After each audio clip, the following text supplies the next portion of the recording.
Greetings and welcome back to the Old Ways Rising Farm YouTube channel. We are going to work on a clothing project today, another historic clothing project. Now, we've done a number of these already on the channel, mostly with buckskin sewing and mostly items that are related to North American traditional clothing styles. And in those videos, I would often say that I'm making this for a certain context for a certain reason, but you can learn the skills and apply that to any context because everybody has a native culture. Okay? And that's true. You have a native culture. And you can take those skills and apply them to European historic clothing patterns. And the skills of making the buckskin leggings that I made a couple years ago on the channel, and the skills that would go into making a replica of Otzi the Iceman's fur leggings are basically the same. But in this video, I want to actually directly look at some European historical models and really dive into that idea of learning about your ancestors through the things that they did and made and wore and worked on and how they went about life. It's one thing to say, hey, you can take this skill and apply it in some other way to learn about your own family. It's another to actually do it. So that's what we're going to do today. And the garment that we're going to make a replica of is the Bronze Age string skirt. Okay? This is obviously folded up. It's a wrap skirt. It goes twice around the body. So there's quite a bit of stuff that I'm hanging on to with my hands to hold up. And, you know, then the tie strings. So this is wool. This came from our sheep. The lighter colored wool is from Pepper. The darker colored wool is from Blaze. They're two of our lovely lambs. And I really want to talk about the history, the context, the tools, techniques as well that go into this as an entry point to really thinking hard about that idea of learning about your ancestors through experiencing the things that they did, right? So, you know, in a way, we're here because of our ancestors' prayers for us, and it's a good thing to work and wear and do things in a way that they would recognize and honor that tradition, right? So, how do we know about these things? Well, this style of string skirt is fairly specifically Bronze Age Central and Northern Europe. It has a much older context, and some echoes of it have been preserved through other subsequent cultures clear through to the modern day. We will talk about timelines and that history and all of those things as we go through this video. But this particular expression of this particular garment is fairly specifically Bronze Age Europe. Okay, the Bronze Age Europe was a long time ago, right? We're talking 5,000–6,000 years ago. Okay, that kind of time scale. So how do we know anything about their clothing? And the answer is we actually have a remarkably rich understanding of archaeological textiles and weaving technologies. Okay, and there's a few ways that we gain this information. It's not as deep and rich as our knowledge of things like ceramics and stone tools because, you know, rocks don't rot. Clothes do, right? So it's a much sparser record, but we still have a lot there. This comes from several different sources. First is art, okay? So, you know, going back into, you know, even in the Bronze Age, right, we have a lot of Minoan art where they would draw their garments, like full, well-executed depictions, like same from Egypt. We have, you know, Iron Age Europe, we have statues of druids with full mistletoe hats, and we can see exactly what they're wearing, right? So art is one way that we can learn about how those clothes are made and what they were doing.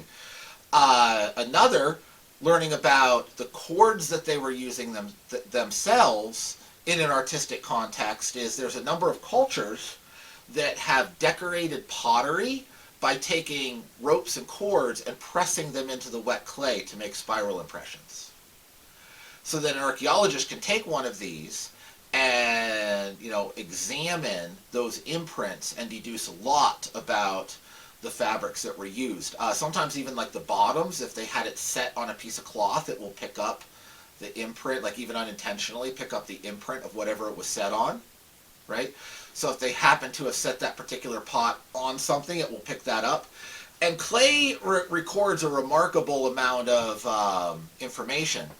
So part of my background is, as an undergraduate, I minored in Near East archaeology and got to have some dig experience with that. And I remember pottery readings. It's fairly common, especially like where you have the handle for a cup or a bowl, where you take that handle and then you stick your thumb in it to like press the wet clay together between the handle and the body.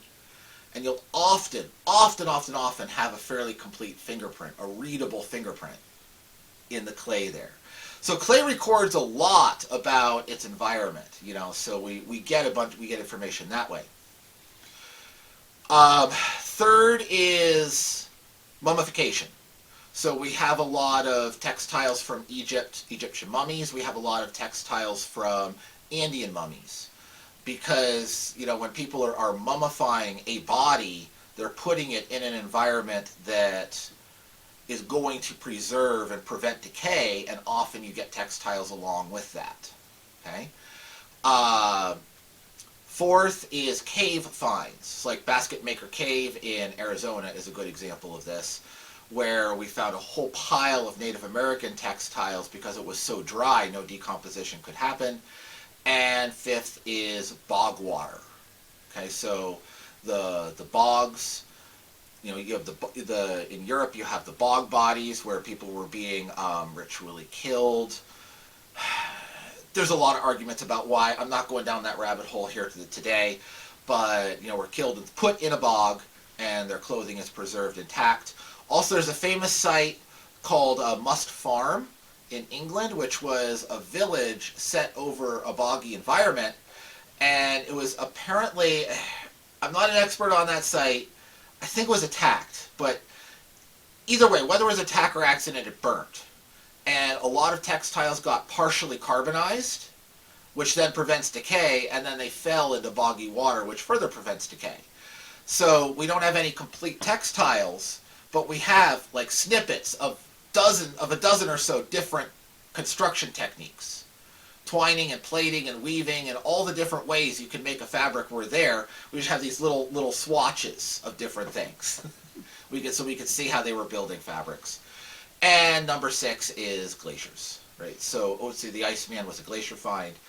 And with global warming and the receding glaciers across northern Europe, there are archaeologists that go every year and just survey the edges of receding glaciers, and they find garments on a fairly regular basis. Just from thousands and thousands of years of people being in those habitats and dropping things, right? How many times have you been shoveling snow and dropped a glove out of your pocket? Right? That, over long periods of time, frozen in these glaciers, right? Glacier finds are a bit of archaeology. So, with all of those combined, while we don't have the gargantuan numeric numbers of, that was redundant, the gargantuan numbers of individual finds that we have, that we can boast about for ceramics, we still have quite a lot of textile finds, and ways that we can deduce how people were doing these things. So, the string skirt of the Bronze Age Europe, we only have one complete. And it's from a very famous burial called the Egtved Oak Coffin Burial. And it was a young woman, upper teens, lower 20s, somewhere in there. The water that the coffin was inundated by was so acidic that it completely eroded all of the bone except the teeth. But it was tannin rich, so it preserved the protein fibers of hair and the skirt and shirt she was wearing because they're wool, okay, which is also protein. So we have her complete, intact, almost like the day she was buried. I mean, it's brittle and has to be handled with care, of course, but virtually complete garment. But it's not an isolated find. Like, finding one that perfect is rare. But we found quite a few oak log burials of women that have been buried with these skirts, and we know that because a great many of them were beaded. And they were usually beaded with either import glass beads or like rolled brass or copper, or sorry, bronze or copper. Okay, so they pounded into a sheet and then rolled into a bead, and then those beads would be threaded up on the wool. So we'll find the body with all of the clothing rotten away, but because time, it's hard to preserve textiles. Yet right across the hips where the skirt would fall, there will be these lines of beads, one sometimes single row, sometimes double row. So we know that that person was buried in a string skirt. We also know about these string skirts from a great deal of artwork, both in the Bronze Age and other ages before and after. We'll get into more of the timeline later. And they seem to be involved in sort of a ritualistic somersaulting dance when we see it depicted in artwork. We don't know exactly what that dance is or why they were dancing it. Was it a festival thing that was common or associated with a certain, a certain component of the tribe's ritual life? We don't know exactly. We don't have written records. The Egtved Girl was discovered in the early portion of the 1900s.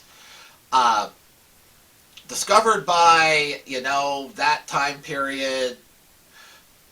The budding field of archaeology was still very patriarchal and white colonizing. Just saying. They really sucked. This is still the age where archaeologists are glorified grave robbers, not modern archaeologists that are scientists trying to discover the daily lives of people. Right? They were treasure hunters. They were treasure hunters funded by a university or a museum that wanted artifacts for their collection. That was the culture of archaeology at the time. Very patriarchal. So, those guys dug up this coffin, discovered a young woman wearing a miniskirt that is made from cords rather than a solid slab of fabric, and immediately clutched them pearls so tight that their fingers half strangulated and said, she must either be A, a prostitute, or B, a fertility priestess, because we can't think of any other reason that a woman would want to wear comfortable clothing. Okay, like I said, they sucked. But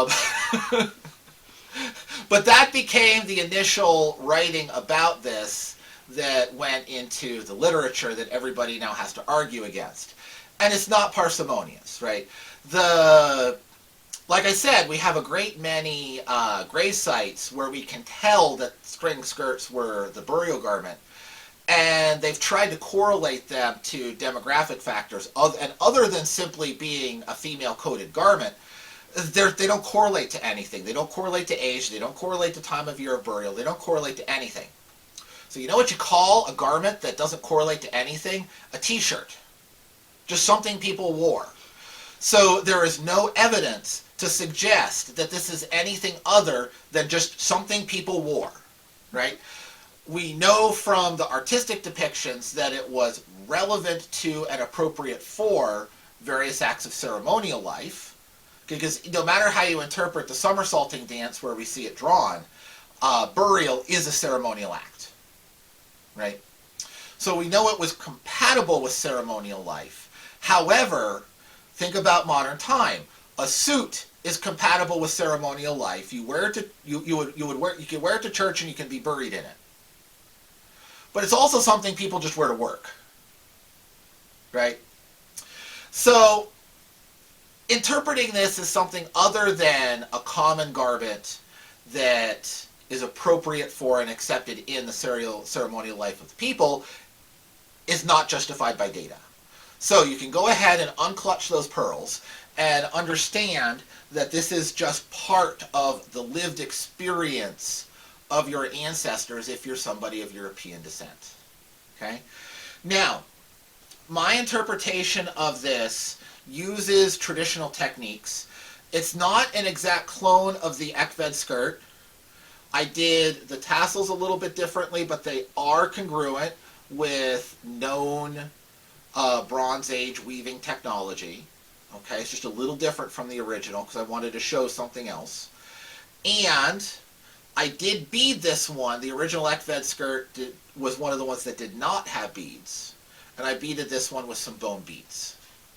Okay? Instead of lots and lots of metallic beads on every string, I put bone beads on every fourth string for the first wrap around the body. Okay? We know that this was made in so many different ways. This garment type was made in so many different ways over such a long period. You are not out of line making a variation on the theme and still thinking of it as an authentic garment. Right? We know there were variations on the theme. The only intact one we have was not beaded, and the majority that have been identified have been identified based on locations of beads on the body.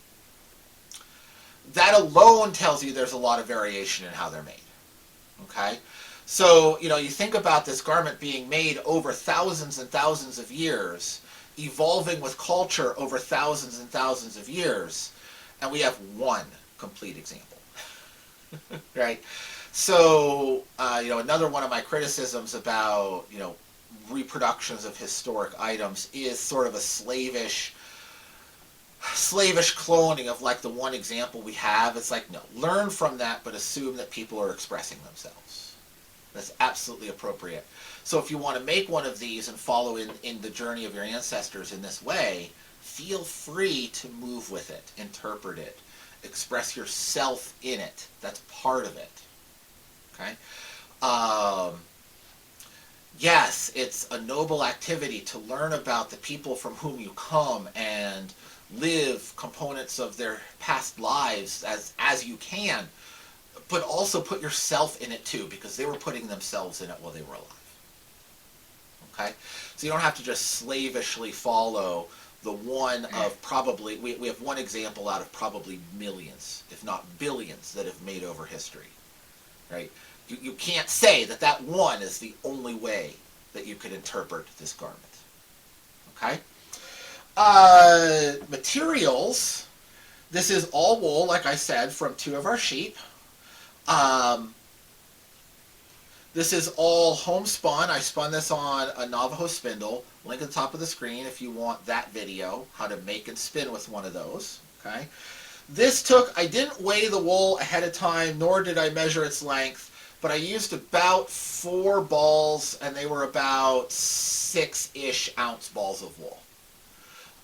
Each ball of wool was 3 bats off of my drum carter. It was about the size of a softball. And I weighed the 2 that I have left over, and they were both a little over 6 ounces. Okay, 150, 160 grams, right, somewhere in that range. So that's kind of a ballpark of how much wool went into this.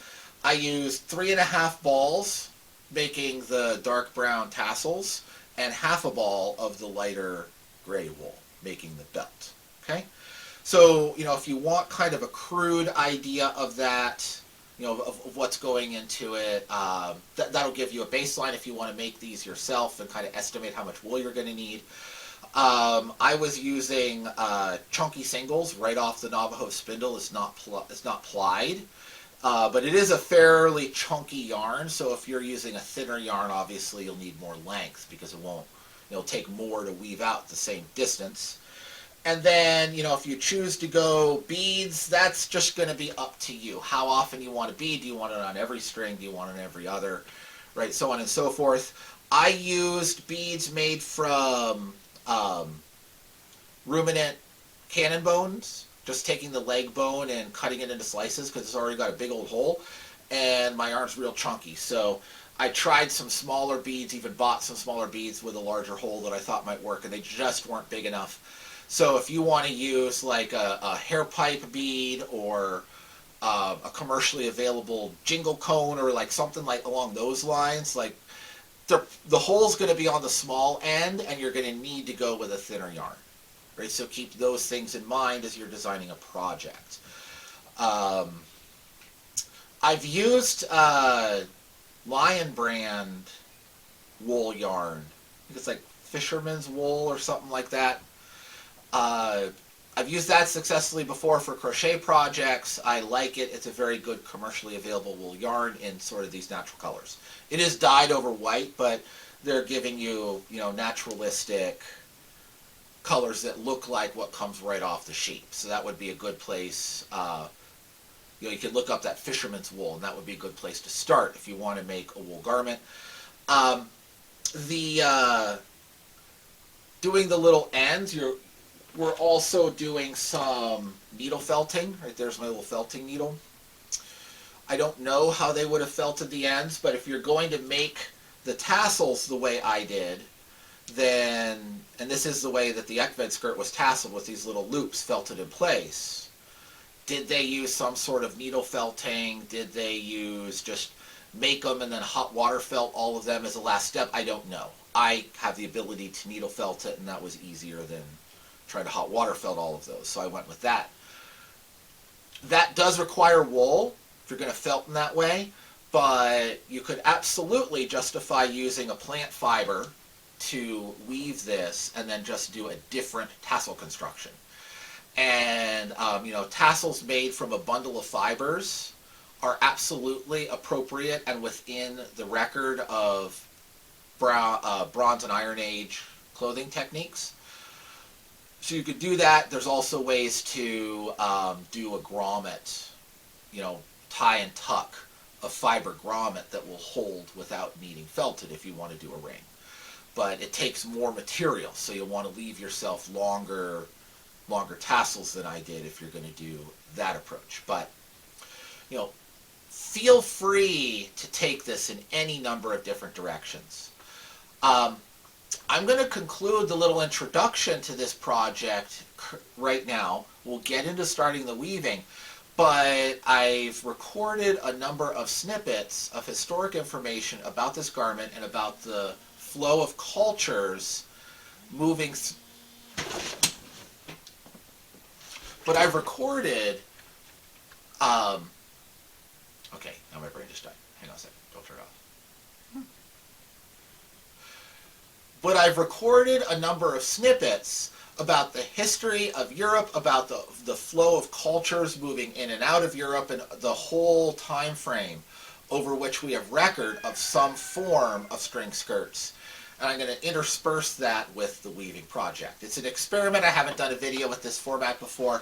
If you like it, let me know in the description box and we can do more of this sort of thing. Also, very last thought, as I've done in many previous projects where I've done something of, that's a North American example and said you can take these skills and apply it to European culture as well. But I'm going to do the reverse here. This is a European garment, but there are North American and Southeast Asian string skirt type garments. So Southeast North America, you have a very similar garment being made from Spanish moss. And then, we know in South America there's there's cordage constructed garments, and we know in Southeast Asia and Polynesia there's cordage constructed garments. So you can take the skills that I'm demonstrating here and apply them to other areas of the world as well. So I'm going to stop flapping my gums. We'll get into the setting up the yarn and starting the weaving process and look at more tidbits about the history of the European bronze string skirts as we go along. We are going to get started preparing our warps. Now, in a weaving project, the warp is the length of the project that you wind onto the loom, and then the weft is what you weave back and forth with, okay? All of that is going to be a little bit modified in this, okay? So the ends of our tassels are going to be warp woven with a finger weave technique, and the fringe element of the skirt is going to be, the whole weft, which is going to be locked into the warp for a short section and then left free and twisted. So everything about this is going to be a little bit different from your average loom arrangement. But as with any average loom arrangement, anywhere, we're going to need to measure the length of the warps. Now, in sizing your skirt, there's always some take up and shortening of the warp when you weave, okay? I don't think it's going to be all that dramatic in most of this, but you still want to have a little extra. So you're going to kind of want your waist measurement plus some overlap so that it can close completely around the hips. plus a little bit of take up, and you don't know exactly what that'll be. So for this, we're going to do the waist measurement plus a foot, round up or round down if it's off by a little bit, right? So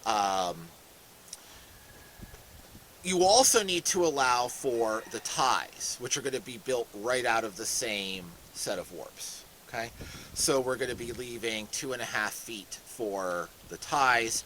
You want to be able to go all the way around the body 2 full turns, plus have an extra 1 to 2 feet to tie a bow or whatever knot you want to use to tie the sash, and then have some dangle. Okay, so we're going to go, taking all of that, we're going to go 9 feet for our total warp length. Now, the easiest way to do this here in the modern world is take 2 chairs and measure the distance between the uprights and then just wrap around them a bunch of times. A lot of things, we are replicating a traditional Bronze Age garment, but we're working in the 21st century world, and we're going to use some 21st century things to construct a simplified makeshift loom and to measure, right? Did they do this on chairs for the original? Probably not. They probably had sticks in a house propped up and tied to rafters or something.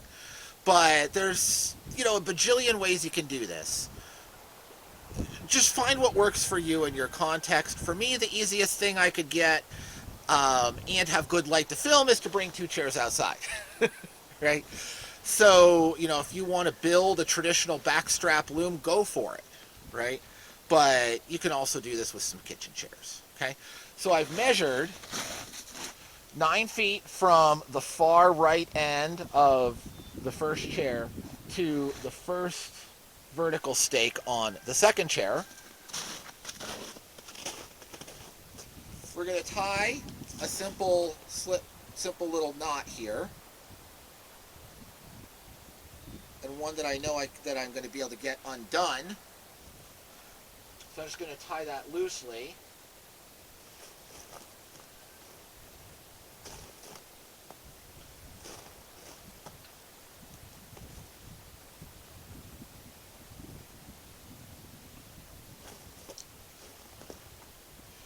Now, when you're doing this, you don't want to stretch it overly, right? Because if you really pull on this, it has a spring.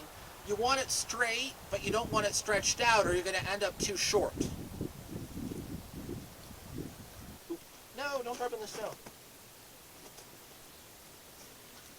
As you're going around, the number of threads that you pick for this first warp measurement is going to determine the width of the belt and the sash that ties, okay? So you can just kind of keep going around until you have the width you want, plus 2 extra turns, okay? Now, those 2 extra turns, I'm going to take off, cut apart, and I'll show you what the next step is with that.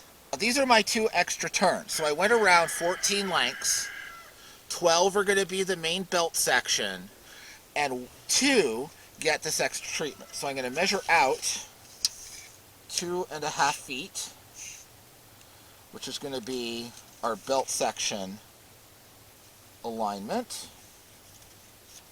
Okay. 2'6". I'm going to tie a little knot right there.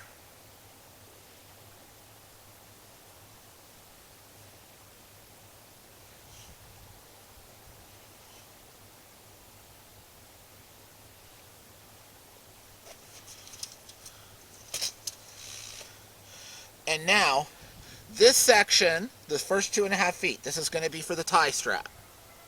That needs to be a loose 2 strands to work with the finger weave we're going to do. And now we need to twist 4 feet to make a 2-ply twine. So I'm just going to leg roll twist. It's going to put a little extra twist in these 2 yarns and form it into a twine. This is an important structural part of the very interesting weave that we're going to be doing.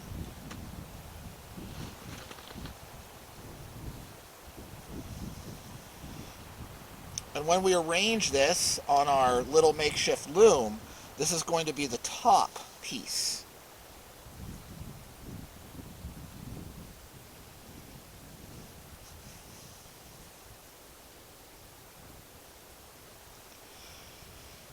When you're doing this on a long strand, you want to make sure that you untwist the ends so that they don't tangle on you. And we're going to twist this all up until we have another 2.5 feet left over at the end, and then we'll knot that off again. So we have 2.5 feet, a knot, we've twisted the whole middle section, a knot, and then another 2.5 feet. This is go on top as we start to wrap up the loom.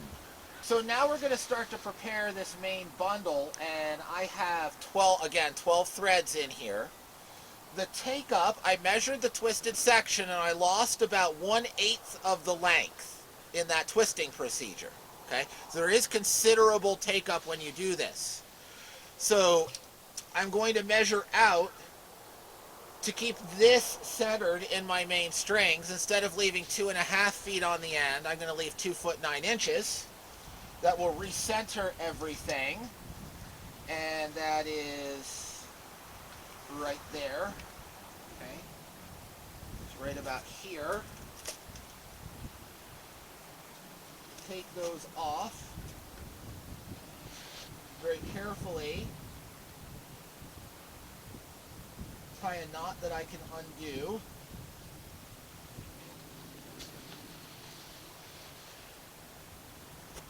Okay, just a little loop through that I can pull this out, and that's not going to become permanent.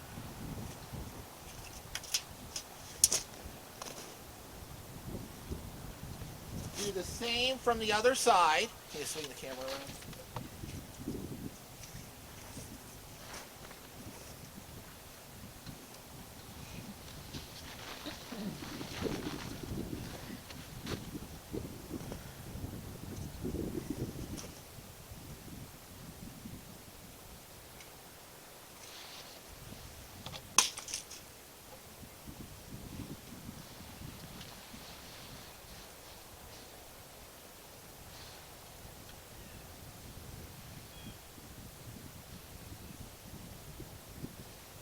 Okay, can you hold this? Want to double check my distance between the knots. Hold that end. We knotted off both ends in a way that's reversible and measured to make sure this interior section was correct. Now, what we're going to do to make our loom, and again, this is not traditional, but I need to be able to move this around my workshop and work on it sometimes and then put it away leaning against a corner. So that's why I'm doing this way.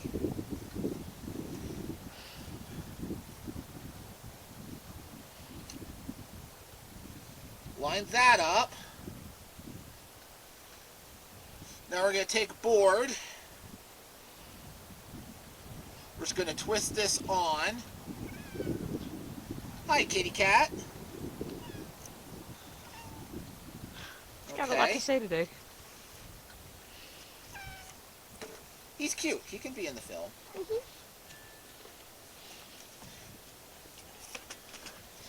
And now I'm just going to tack this down with 2 screws.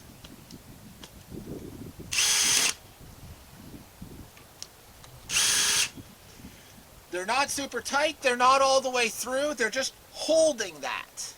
Okay? I want to be able to move things.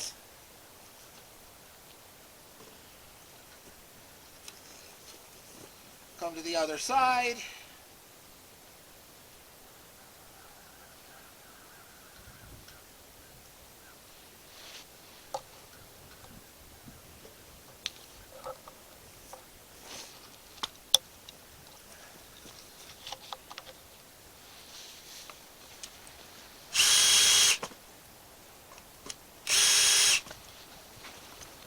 Okay.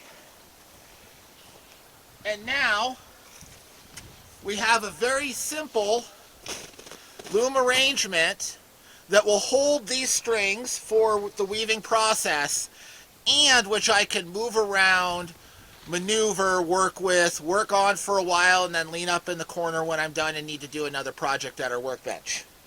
I am sure traditionally this would have been done stretching these between two vertical sticks in the home, okay? And probably would have been woven right in place. That's kind of the most logical thought process, although we certainly don't know what they actually did. But this is compatible with the world in which I live and my need to be able to set it out, work on it for a while, and then put it back in the corner. So I'm going to do this. Feel free when you're doing things like this, replicating things like this, keep the main goal in mind. If the main goal is to replicate the skirt, don't get overly worried about having an absolutely 100% accurate loom arrangement. It's okay. Now, obviously, if you're in a living history environment, then yeah, that's different. But if you're just doing this in the home, do what makes sense for you. Now, I want to take a minute and talk about the Egtved Girl and the skirt and this garment and this history and sort of a broad context, because there's a really long and fascinating story to dig into and understand. When we split up time in the ancient world, everything before about 10,000 years ago we call Paleolithic. Okay? From 10,000 years forward, we call Neolithic. Those are the ages before metal becomes the dominant technology which is driving society and human interactions. In the Paleolithic, we're not farming. In the Neolithic, we have developed agriculture and permanent settled societies where farming is dominant, but we're still farming with stone tools. Okay? Then the next transition, about 3000 BC, give or take a bit, is the Bronze Age, the beginning of the Bronze Age.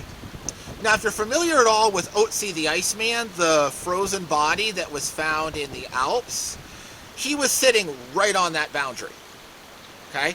And he represents a person sitting right on that boundary. He had a chipped stone flint knife and a copper axe, okay? So he's right on that Neolithic to Bronze Age transition.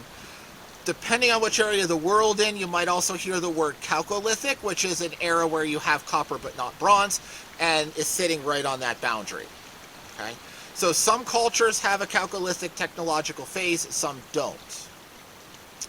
But Otzi is right on that boundary, right around 3000 or so before the Common Era. Now, the Bronze Age cultures in Europe, you have the corded ware culture and the Yamnaya culture, the Yamnaya being more in the east and the corded ware being more in the west. And then after those two cultures kind of dwindle and Bell-Beaker culture comes up. Bell-Beaker is kind of the end of the Bronze Age, and then when you get into the Iron Age cultures, you're looking at the cultures that we tend to call Gallic or Celtic in character, okay?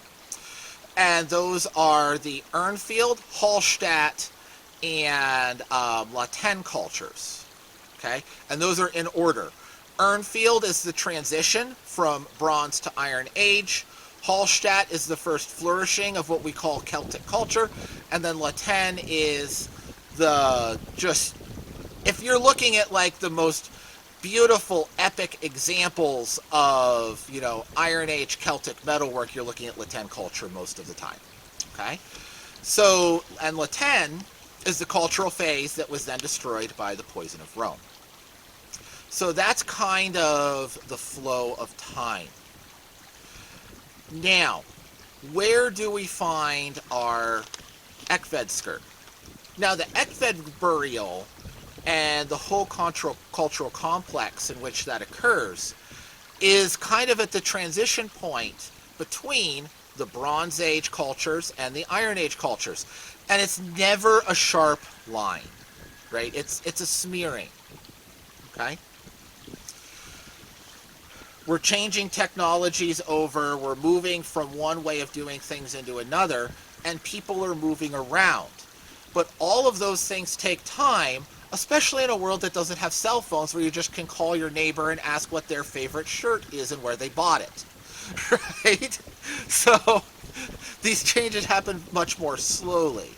So, but just like Otzi is a transitional character at a transitional time between Neolithic and Bronze, the Egtved burial and other contemporary burials are that same transition between Bronze and Iron Age. Okay? Now, what's happening culturally and the movement of peoples is even more interesting. And I'm not sure. I'm searching for the best word. Obtuse, maybe? It's complicated. It's hard. It's a little. There's ambiguity. There's things we don't know. What we do know is that there is a major turnover in language from pre-Indo-European to Indo-European language families. Okay? So the pre-Indo-European peoples are the peoples of the Paleolithic and the Neolithic Europe. Okay, so they are not all gone. There are pre-Indo-European languages that are still dominant in certain regions of Europe. The Sami, pre-Indo-European. Finnish and Finland, pre-Indo-European. The Basques, pre-Indo-European. Okay, so in Western Europe we have those. But Latin, German, Celtic, Slavic are Indo-European. Okay? So those are the peoples moving in and colonizing this region of the world. And during this colonial phase, it is obtuse because there's a lot of conflicting information in the ground and nothing written. Okay? The writing was invented by pre-Indo-European people in the Middle East. The Indo-European people moving in, they do later on develop writing like the Ogham script in Ireland, but during the time of this transition, they're not leaving any records, either because they weren't writing, or they were writing on a material which was not preserved, so we don't have it, right? Like writing on papyrus, not preserved, especially in wet, boggy Europe, it's not going to be preserved, right? Or they had writing, but it was associated with cultural elements that they deliberately did not want to preserve. Okay? So an example of that is the writing system in northeastern North America. There is a pictographic writing system that predates contact. It was written on birch bark by medicine people, and it was always either burnt or buried with them. So every person, their writing died with them. Okay? So it could not be misused, misappropriated in any way. So it's entirely possible that there was something like that going on with the early Celtic peoples. We don't know. It's just a big old question mark. Now, we don't know that much about the pre-Indo-European peoples and the Indo-European invasion in Europe because we don't have anything from the horse's mouth, so to speak, right? There's no writing. There is writing from the same time period in the ancient Near East. So if you look at the pre-Indo-European cultures of the Eastern Mediterranean basin, okay, up in what we think of now as the Hellenistic lands, the pre-Indo-European cultures are the Etruscans and the Minoans, okay? And then when we come down into the Fertile Crescent, we have the ancient Egyptians, we have the ancient Hittites, we have all of the Semitic languages, okay? Those are pre-Indo-European. And all of them write, and they write on clay tablets, and the clay tablets, when a city is burnt down, the clay turns into ceramic, and it lasts forever. So we have just hordes of pre-Indo-European language family writings describing everything that comes in. And what we see is a picture of pulses of migration, of people moving out of the Central Asian steppe, the Caucasus, and what we think of as like the stands, right? Pakistan, Afghanistan, Tajikistan, etc. That area of southwestern Asia, people are piling out of there and interacting with the pre-Indo-Europeans of the Mediterranean basin. So a couple examples about the complexity of this. One, the Nahal Mishmar hoard in Israel, modern-day Israel. So it's Chalcolithic, very early in this period. Some people show up, They make a bunch of really fancy copper stuff, and then they bury it and they disappear without a trace. We don't know what happened. But go look up, look up a Wikipedia article on the Nahal Mishmar hoard, and then look up a Wikipedia article on Latin bronze work, and I defy you to tell me that those cultures are not related to each other. They're different, definitely different, slightly different expressions and cultural phases, but I defy you to tell me that they're not related in some way. Okay? And then time goes on, and we start to see the Sumerian Empire develop. Sumerian is a language isolate. It falls to the Akkadian Empire. Akkadian is a Semitic language family. And then the Gutians come in. The Gutians, we don't know exactly where they're from, but we know they're from somewhere in southwestern Asia, okay, from that region. They come in, they conquer. They conquer the Sumerian Empire. And they produce beautiful art and writing in Sumerian. It's an Indo-European group. They come in, they conquer, they colonize, but the colonizer acculturates to the defeated culture. Fascinating. Doesn't last that long. They get reconquered, you get in the Ur III dynasty, and then, the Sumerian language reasserts itself. But you have this interlude where an Indo-European culture moves in. They don't slaughter everybody, they just take over the kingdoms. And yeah, there's some burning and pillaging while they're coming through, but it's not a picture of a mass genocide, the way we see later when Rome poisons the world. And the conqueror adopts the conquered culture. It's just an example of this complexity. How, yes, there is an Indo-European migration, and we know that by the time Rome falls, the Indo-European languages have permeated and kind of completely taken over. But the actual story of this contact is much more nuanced. Another really good example of this nuance is the development of the Hellenistic world. So Latin, the Indo-European languages which come into southeastern Europe are Latin, Greek, and Persian. Okay? Latin, Greek, and Persian are Indo-European. But remember, ancient Hittite, Minoan, and Etruscan are pre-Indo-European. Okay? But when they move in, they do displace those cultures. There's no question about it, right? The Minoans fall, the Greeks take over. But we know a lot of detail about Minoan clothing because they painted it on everything. We have that. It looks a whole lot like Greek clothing. So again, the Greeks are taken over, but the early phases of Greek art and clothing look more Minoan than later Greek. And the Greek black reduction-fired pottery is made using Etruscan pottery technology.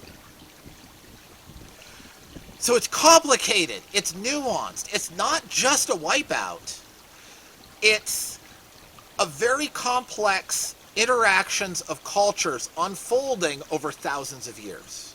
So we can see all of this detail and nuance in the Mediterranean world, where it's all written. When we look up into Central Europe, where the Egtved young woman is from, we don't have that detail. We just have a find over here and a find over there and a find back this way, and we'll get something and then we'll lose hundreds of years of development and then get another thing. Okay?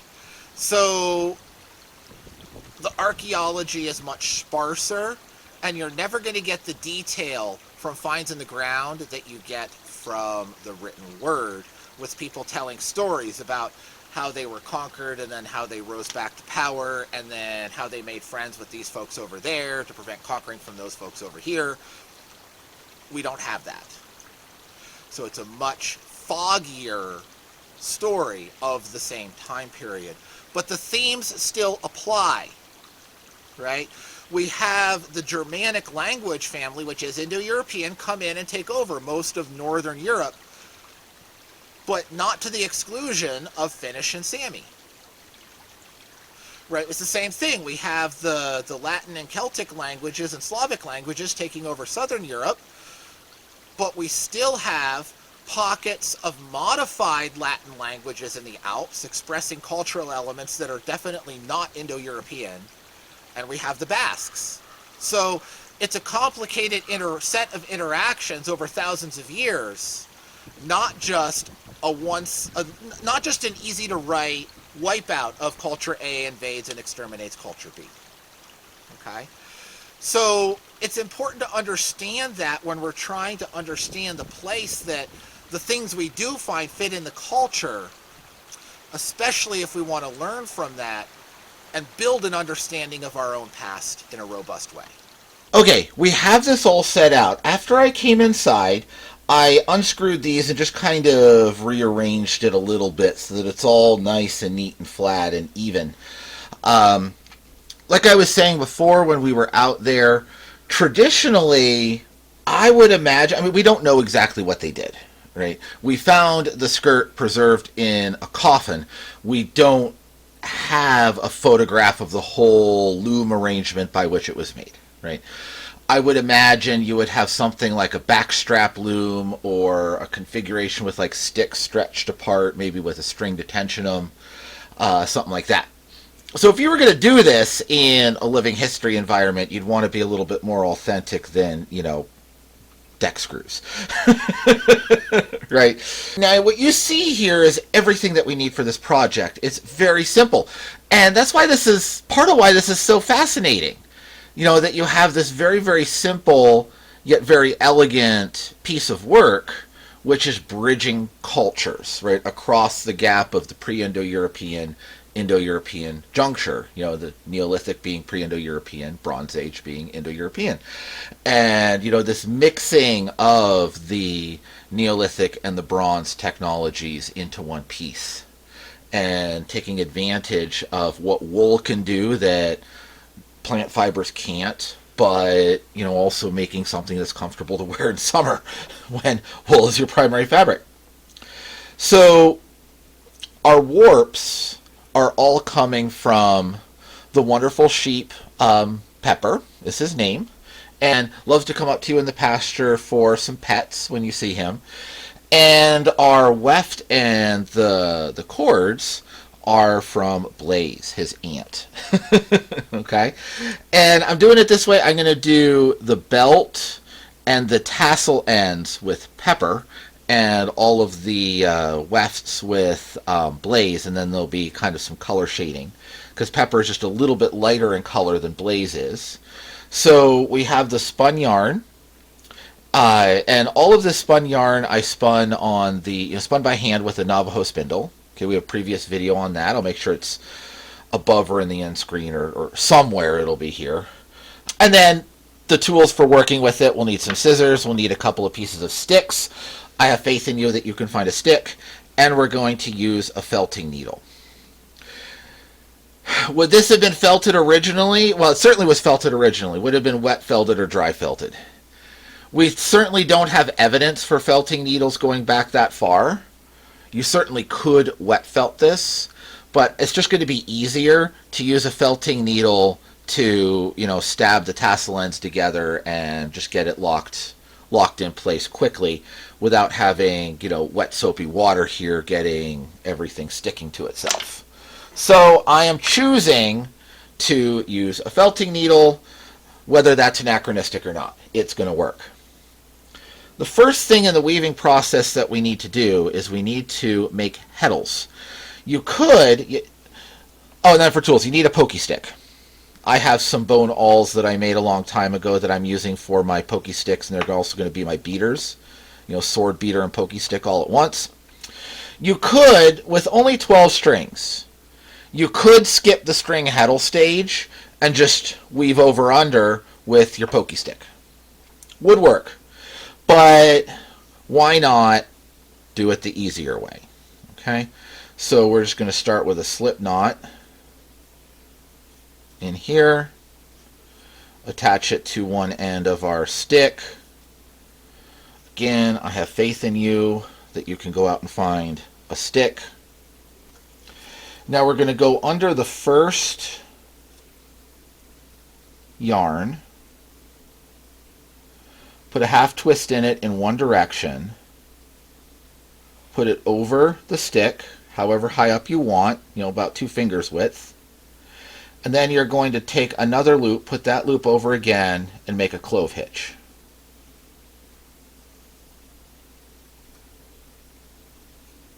Okay? Now go under the next yarn, loop one direction, make sure it's the same height as the first, clove hitch. We're going to repeat this for all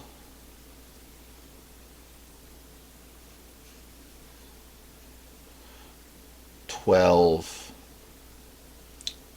warps in this shed. A shed being a group of warps that are lifted up together in weaving.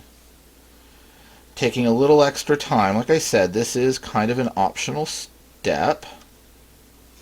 Taking a little extra time to do this now will make things easier as we go along, and we're going to, lift over under weave enough times in this that it's worth the time savings. Okay. Before starting this and turning on the camera,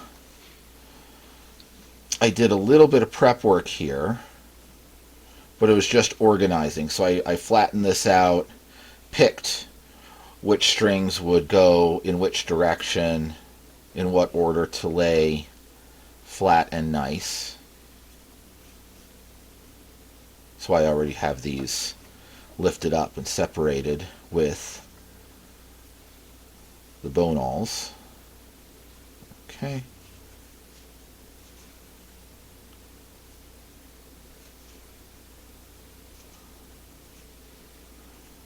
One more.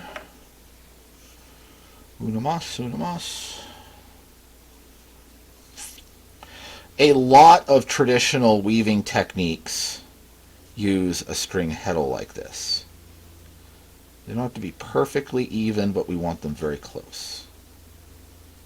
Okay.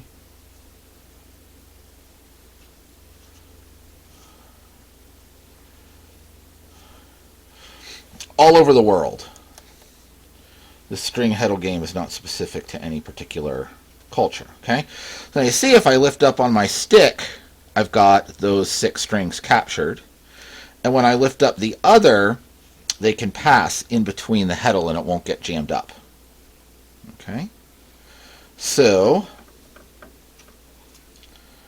we're going to snip there, take our 2 loose ends, and just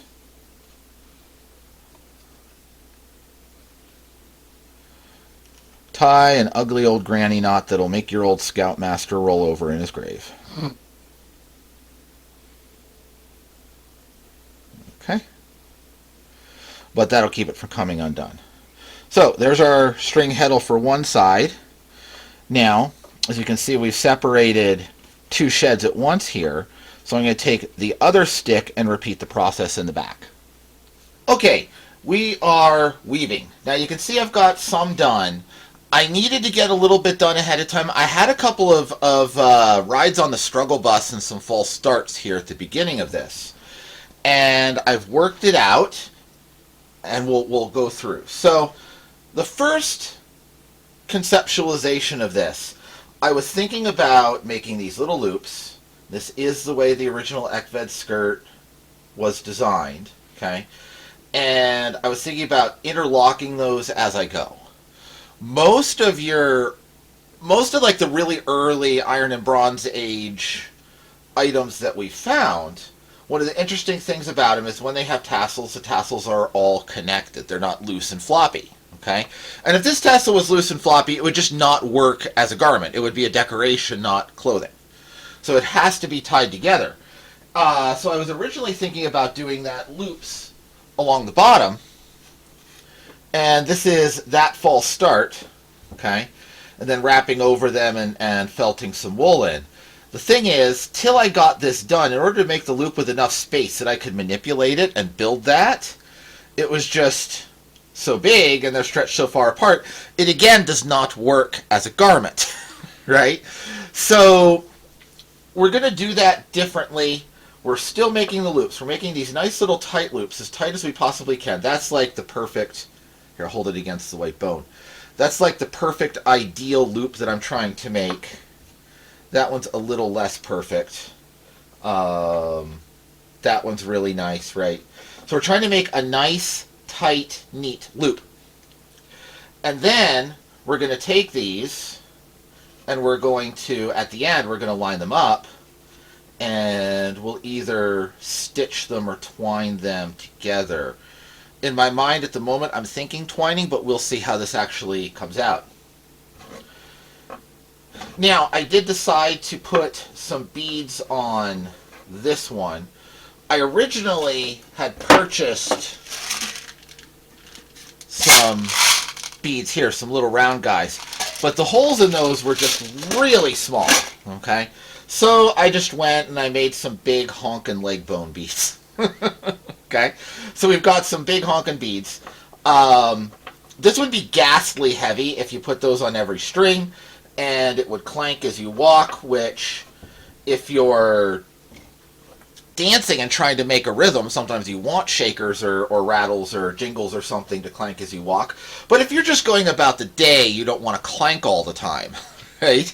That's a little silly. So they'll be widely spaced, so they're not going to clank, and be a nice little extra bit of color and ornamentation in it without being obscenely heavy, okay?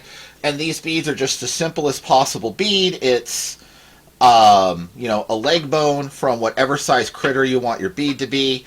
To make this size, you want, you know, something in like the deer, sheep, or goat category. And this is the cannon bone that I cut these from. You can see the cannon bone has that suture down the middle of it. So we have those. If you want a smaller bead, something more like a hair pipe size, you would go with a bird bone, like a chicken or turkey leg, or wing bone, something like that. And then you get a smaller one. But these were handy and I needed to go and get the project done, so there it is.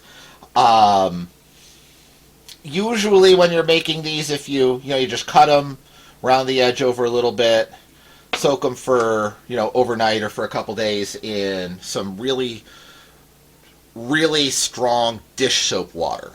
Okay, so a good squirt of dish soap and water, and the marrow will just, go to nothing and can be easily washed and brushed out. Okay, so they're easy to clean up that way. Now, to do the weaving, I have my yarn in this little box just so it doesn't get, can you see that? Yarn box is a yarn box. There we go. So that's just so it doesn't go rolling all over the place here on me. And we're going to look at our little string heddles.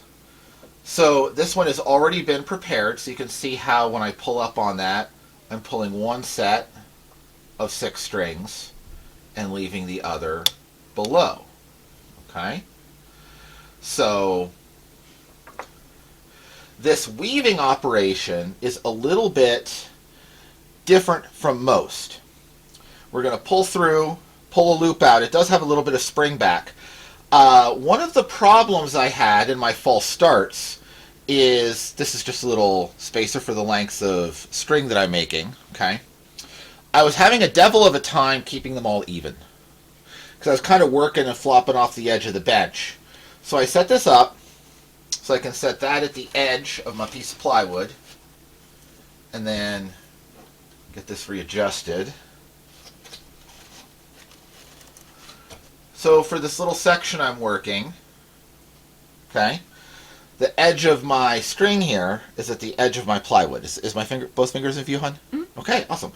So as I'm pulling through, I can just pull to the edge of the plywood with light tension and then let it spring back. Okay, and that solved my spacing problem. So this is my overall spacing, and you can see there is quite a bit of spring back and then take up as you do the twist. Okay, so you'll get about the right body dimensions for a replica of the Egtved skirt if this space is your natural waist to your knee. Okay, and then the skirt will extend down about two thirds of that distance till we have the take up and the twist, and then a little extra to make our loop. Right, this is going to be about 2/3 to 3/4 of that initial measurement. Okay, what is this measurement? I don't know. It's right. Just take a stick and snap it off at the right length. Okay, and then after I did a couple of these, this one I made to help gauge the rest of the size. Okay, so that is the bottom of the bead to the top of the waistband.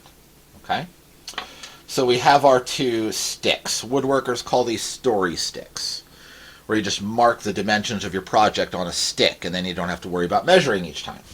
Okay, so every time we set up to do a section of weaving, we will make sure that everything's adjusted so that the bottom of our band is one story stick from the edge of the plywood. Okay, and then we'll be careful not to move that. So we want to lift our 6 strings, stick something in here so that they will stay up.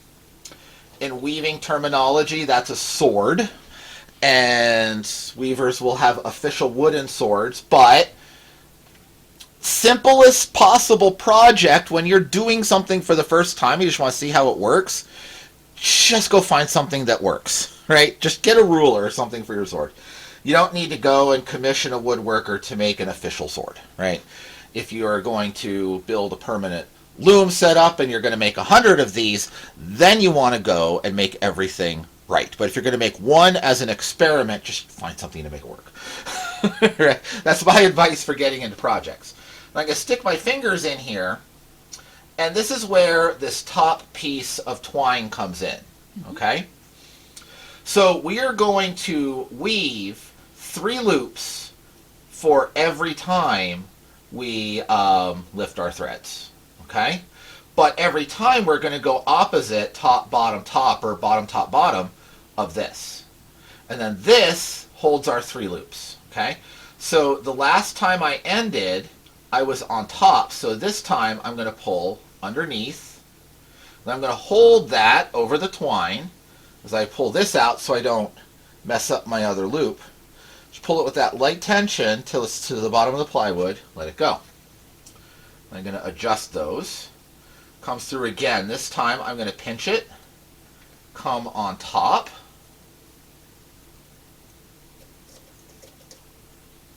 Okay.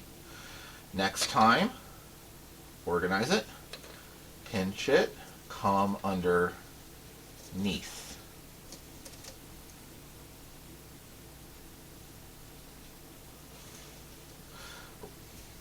Okay. So, what I did there was I missed one of the yarns in my pinch and I pulled out the previous loop. That's okay. Reset it. Adjust it. Make sure I've got hold of it this time.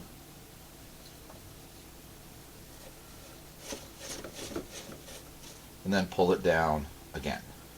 Okay? So now we're going to carefully adjust all 3 of those, get everything nice and right. Okay? Now we're going to lift our other string heddle. So when we're lifting the one that's closest to us, that's kind of the easy one to separate your threads. When you're lifting the back one, it's a little bit more annoying. So what we're going to do is we're going to pick that up, and you see how a lot of them fall down? But this yarn is a little sticky. It kind of wants to cling to itself. So if you see one sticking, you can just kind of do this and poke it through. We're going to come with our hand, lift that up, and here's where having a little pokey stick is really handy. Because we can go, if you see, can they see in there, beloved? Mm-hmm. Right? You see, when I'm lifting this up with my right hand, we have this little gap in between the 2 sets of threads. So we can just take something pointy in there, to help us separate that. And now I'm going to count. I have 6 threads, so I'm right. And then work them back, and then with my hands, tension the previous section of weaving. Okay? So now I'll put my sword in. Now we're going to do the same thing. Okay? So the previous bundle was underneath the cord at the top, so this one is going to be on top. Myself a little slack. So we'll pull that down, move my pinch, come under, pull it through, measure it to the edge of the plywood, move my pinch. This is so cool. And then the same on top, the edge of the plywood, organize it, make sure everything's nice and straight, and then we go back to the first. Okay? Tension it. So, we can weave along. Now, as you can see, we're building up a whole bunch of twisty yarns that want to tangle. So we don't want to get too far ahead of ourselves. On this side, these thick cords, they're finished, they're tied off, they're finalized, and we really don't need to worry about them getting all that tangled because they're such thick cords. And this yarn has so much spring in it, it's not going to pull a tight knot. It's really a struggle to pull a tight knot in springy 100% wool yarn. Okay? So these are not going to get tangled, at least not to a horrifically annoying degree. These will. So what I've been doing is weaving across, like, 3 or 4 ahead of where I'm working, and then coming back and twisting up the cords. So, as I said, easy to tangle. I want to pull these out in order. So here's the first loop of that 3. I want to find, those are different loops. Second loop of that 3, and the third loop of that 3. Third loop we're going to set aside. I'm going to work with the first 2. Okay. And now I'm looking up here at my twine at the top, and I'm just going to give these a light tug so that they're pulling that top twine even right to the top of our woven yarns. Okay? Just consistent. We're not reefing it. If you really grab and reef on these, you can pull that twine down into the weave. We don't want to do that. Okay? You're not going to be able to pull it out because everywhere they cross, it's holding that up. Okay? But if you pull too much tension, you could like make a scalloped top, and we don't want that. We want a nice, even, flat top. Okay? So pull them down until it's a nice, even, flat top. And then we're going to do a reverse twist. So I'm going to put a couple extra twists in here. Let's twist away, come back, twist away, come back, twist away, come back. Every couple times you twist, pull the twist out of the end so they don't tie themselves in a tangle as you're working.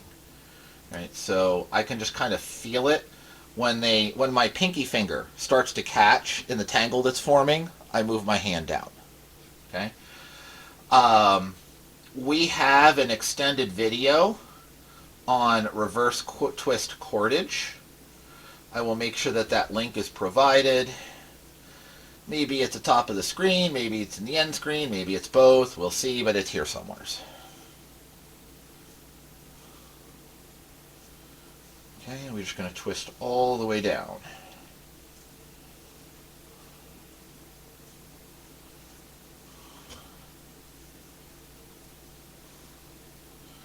This goes relatively quickly.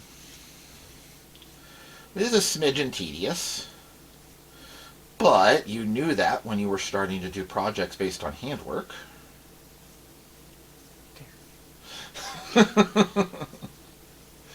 And you can see how we're getting this nice, even twisted twine. So cool. Is this technically a twine or technically a rope? It might be a rope. I think it's a twine. 4.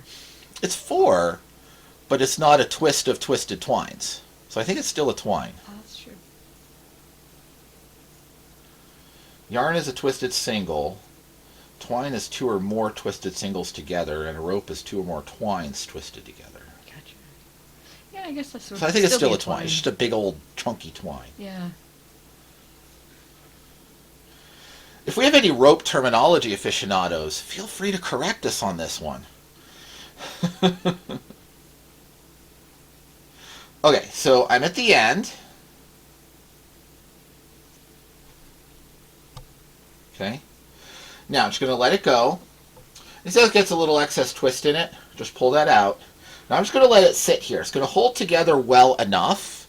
We're not doing anything with it. I want to do a few of these ahead. And again, this relates to keeping this fringe even.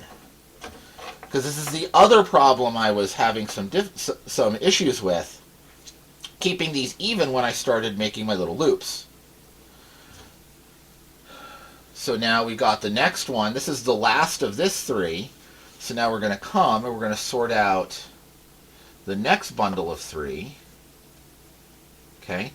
There's the 3rd in the bundle, the middle in the bundle, the 1st in the bundle. So now I'm twisting the last cord of this set of 3 with the first loop in this set of 3. And what that's going to do is it's going to cinch up on the bottom of the weave and pull that into itself. So again, just like when we're pulling on the top, we want this top twine to be nice and flat. Here, we want the bottom of our woven section to be nice and flat. And that's going to be accomplished by having this odd number.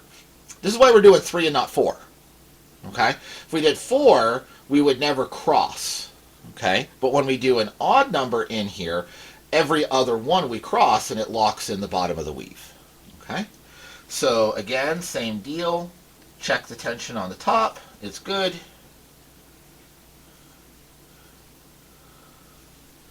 And do your reverse twist.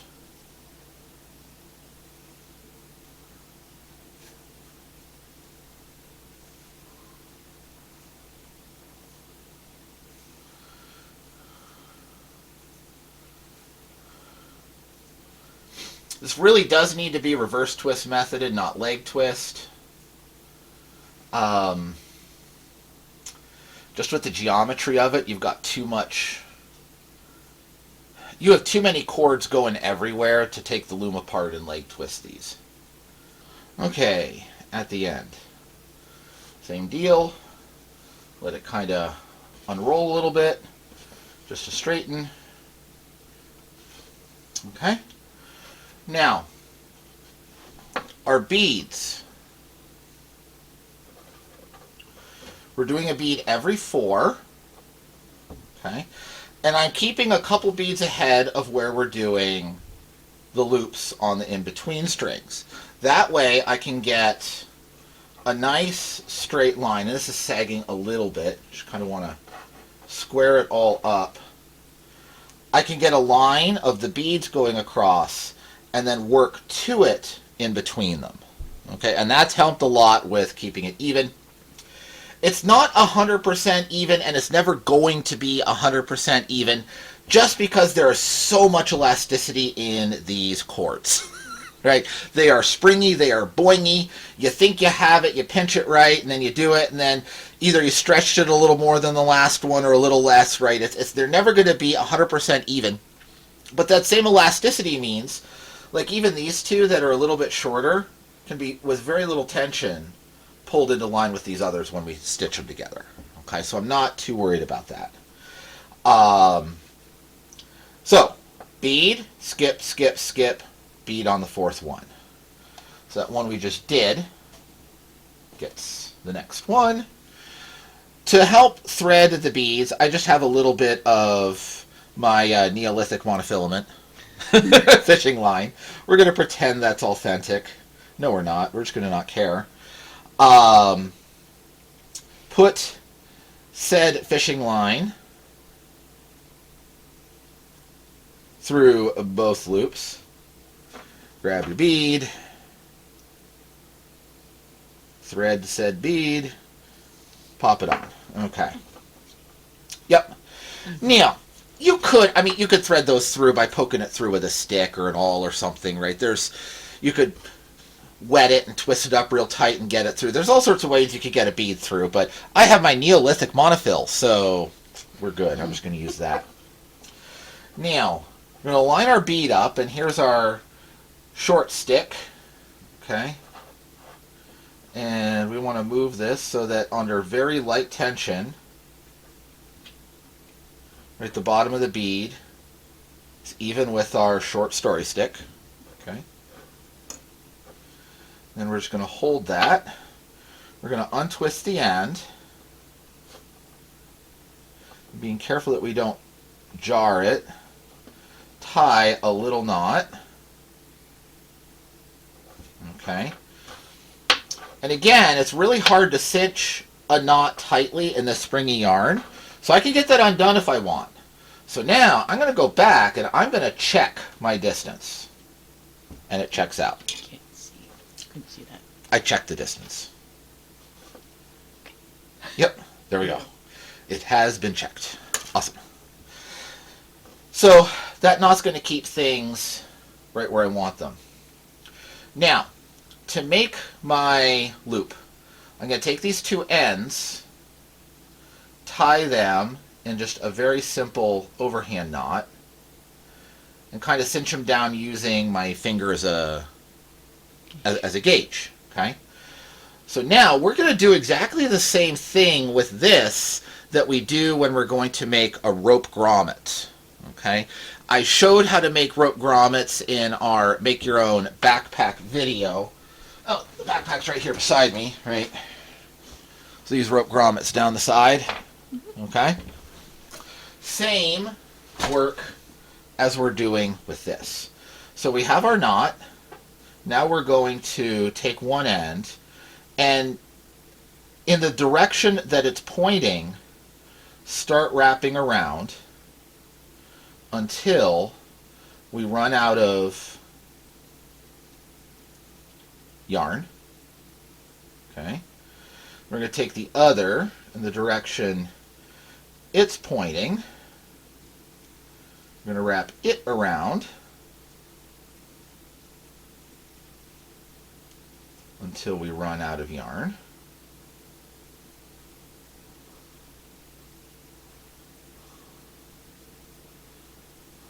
Okay. And then, so there's our loop. Nice, neat loop. Now we've got to secure those ends. And to be completely honest, I kind of do this differently for every single loop, right? Because there's always, like I said, it's very hard to precisely lengthen, measure a length on a springy cord. So they're all a little bit different. If I have a fairly large loop, like I do on this end, I like to take it over the whole knot, just kind of just loop it around like that. Just looped on itself. Okay. If I have a smaller one, I like to take a crochet hook and just pull it through this thing in a convenient spot. Here I'm going through that original granny knot. Okay. Just so both are tucked in. Now, there's no universe in which those are going to stay. So to make them stay, we're going to felt them in. And we're going to do that by needle felting. So this is just a little felting needle. You can get this. I got this on one of the online auction houses. I just found an inexpensive kit, right? And what it is it's a little steel needle with barbs cut into it, almost like fish hook barbs, but a lot smaller. Okay, just so it's rough. And what we can do is go take these ends and pinch them. We can just take that felting needle and poke it down in.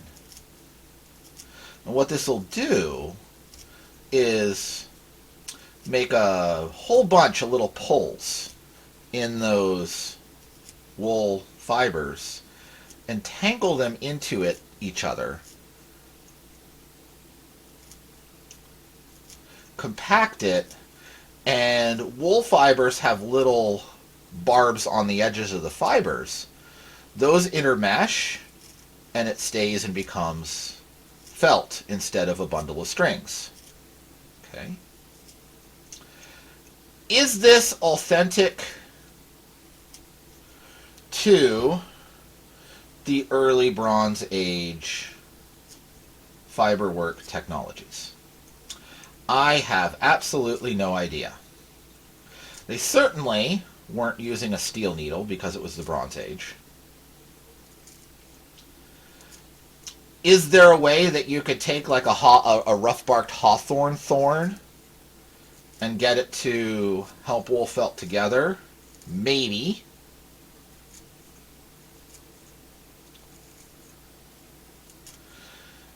Could they have dipped the end of each one of these in hot soapy water, or hot water that had some wood ash lye in it to relax the fibers, and then rubbed them with their fingers to get them to felt together? They certainly could have. But we know that they had felted up rolled ends like this, so they were doing something.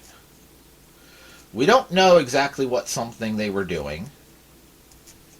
And this is an experimental project. So I'm going to use my convenient little felting needle. And you can see how not only has that locked it in place, but it pulled a little bit of fuzz into the middle. So I could take that fuzz and stab myself with the felting needle. Please don't do that. But I can poke that fuzz back through the other way.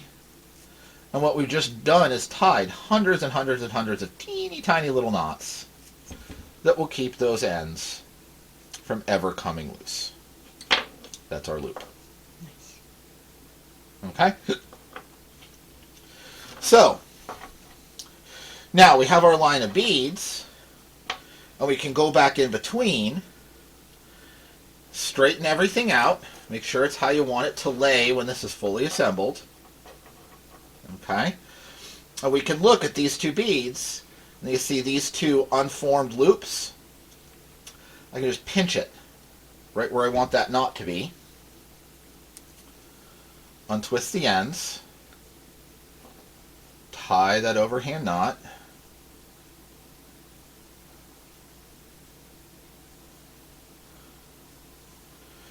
Tie another overhand knot. Gauge it on my fingertip. I always like, when possible, and then wrap it around.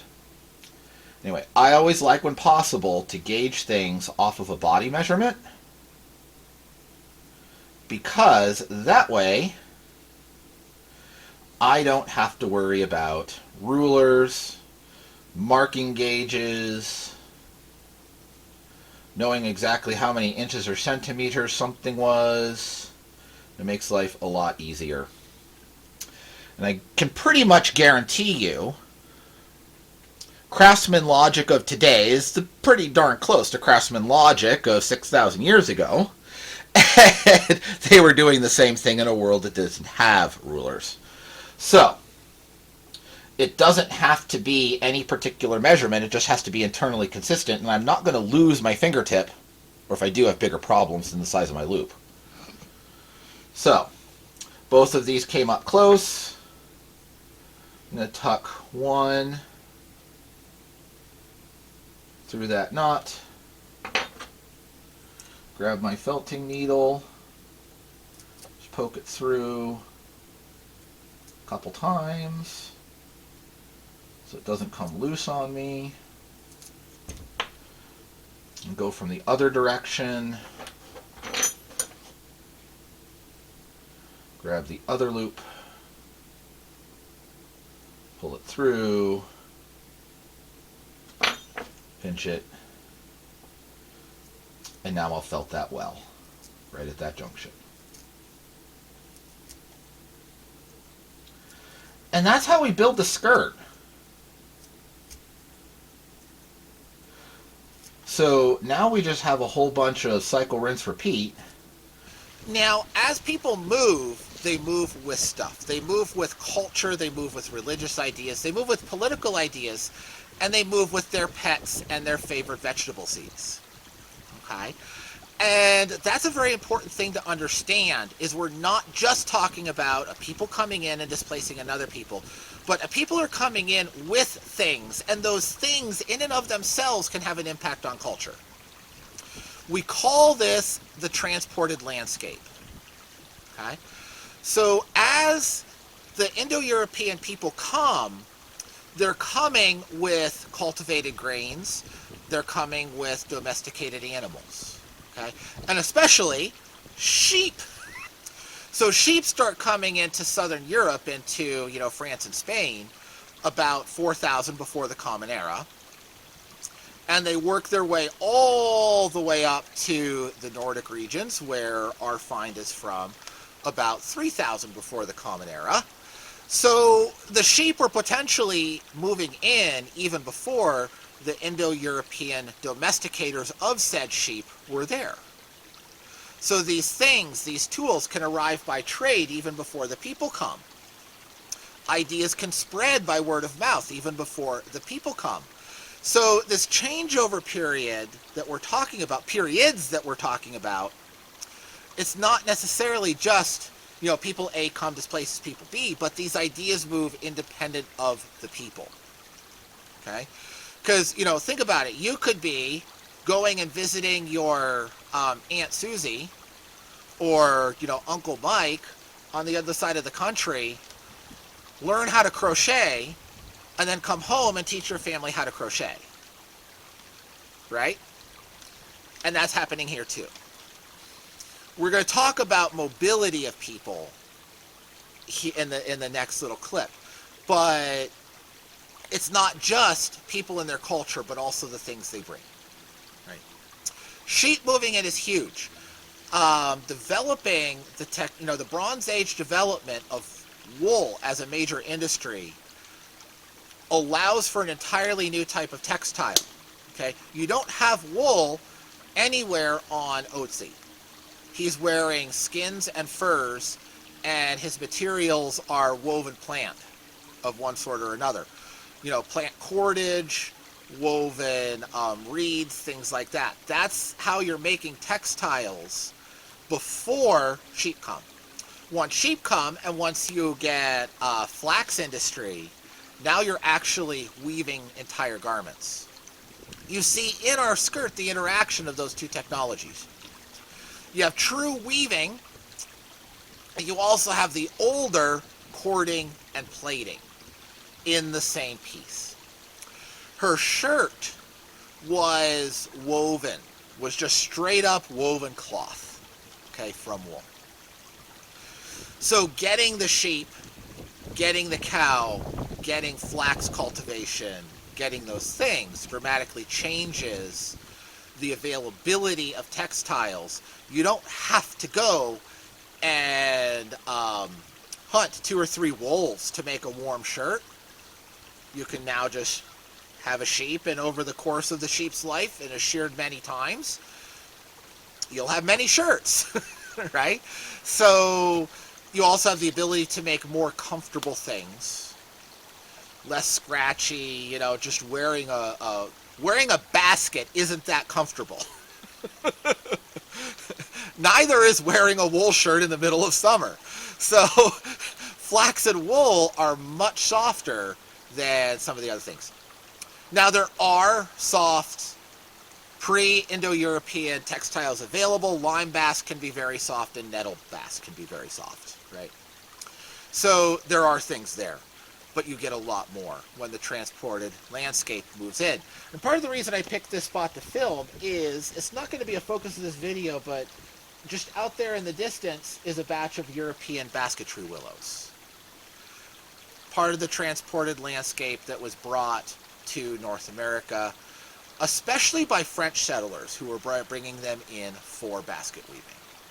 So even here in this, relatively, one might think, pristine environment, we have transported landscape right there. And as those things fill your environment and those resources come available, they change your interaction with your environment and with the people around you.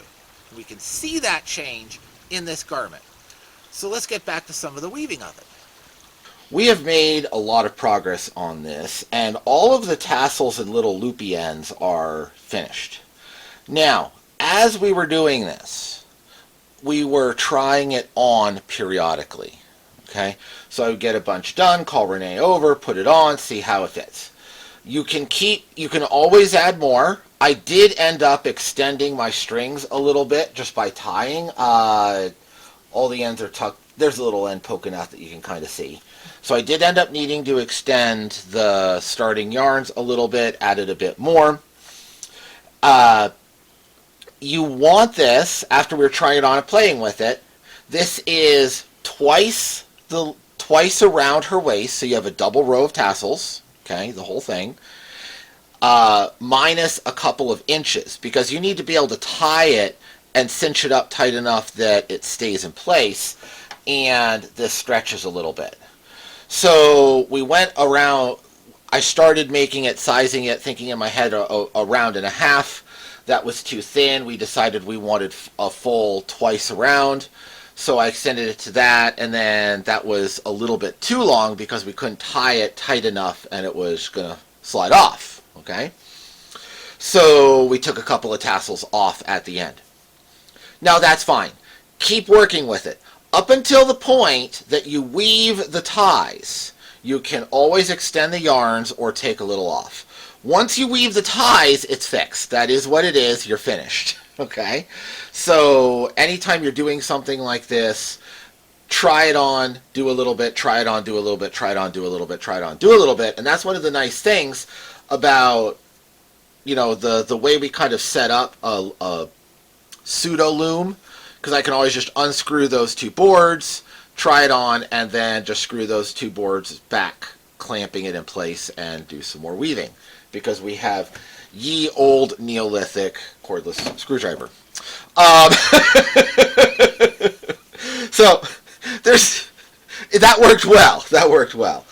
Now, these tassels are still loose. The last thing we're going to do is attach these all at the bottom so that they hold together. That is how the original was done. And it's very typical of, Bronze and Iron Age clothing to have tassels and then have those tassels twined, sewn, or looped together in some way so that they hold together and still stay a thing, okay? So you don't really see truly like floppy, free-flowing tassels until you get into the Viking Age. Just about everything before the Viking Age, the tassels are still very common, but they're attached at the bottom so they hold together. So that's the story on that. There's nothing we did different here. It was all woven with the string heddles. It was just we extended things a little bit and did a little bit more than we thought we were going to. So that's all good. That's all done. Then we need to weave the ties. And I did one to show you what it's going to look like so you can see where we're going, and we'll do the other one together. Okay? So in the original Egtved example of this string skirt, the ties were just plain woven all the way through, probably using some sort of string heddle exactly the same way we did this portion. Okay? I decided to do it a little bit differently, partly because I like this better, and partly because I wanted to kind of showcase a different approach to weaving straps. Okay? And this is a very old approach. We have documentation of this going way, way, way, way back even. Well, probably not older than the first string skirt, but older than the Egtved skirt itself. So this is absolutely appropriate technology that anybody in the era where these were made would know how to do this as well. And which they did would just be a style choice. Okay? And this is a finger weave done as twilled, double yarns. Okay, so yarns are doubled and twilled. So I will show you how to do that. And when we get to the end, we're finishing our strings. So here we're using 2 yarns at a time, 2 over, 2 under, okay, in a twill pattern. And then when we get to the end, we're going to switch, and we're going to do 2 rows of a plain over 1 under 1 with 1 yarn, okay. Then we're going to twist them just with reverse twist, the same as we did these larger tassels, and form the loop, the same as we did the larger tassels. And then these are twined together, so you can see what that will look like when it's done in the main piece. Okay, so I wanted to show how to do this twill weave, and I wanted to show how to do this twining technique. The original Egtved example, the tassels are twined together. So this is true to that specific original example. Okay, so I'm going to get this set up. We're just going to clamp it down to this board again, but going this way. Again, using, ye old Neolithic screwdriver. And then I'll show the twill work process. Okie dokie, we are set up to do our thing. Now, we have 14 strands. The top 2 are coming from the twine that we wrapped over when we were coming down with our loops, weaving the main portion of this project. Okay, and then we have the 12 that were the weavers through which we wove the rest of this project. Okay, so we're going to end up with 7 separate bundles. Okay, and we want to separate these out in such a way that they stay right in their original position. Right, so there's the end 2 here. These are the 2 from the twine. Okay, here's the next 2. Get them completely untangled as we go.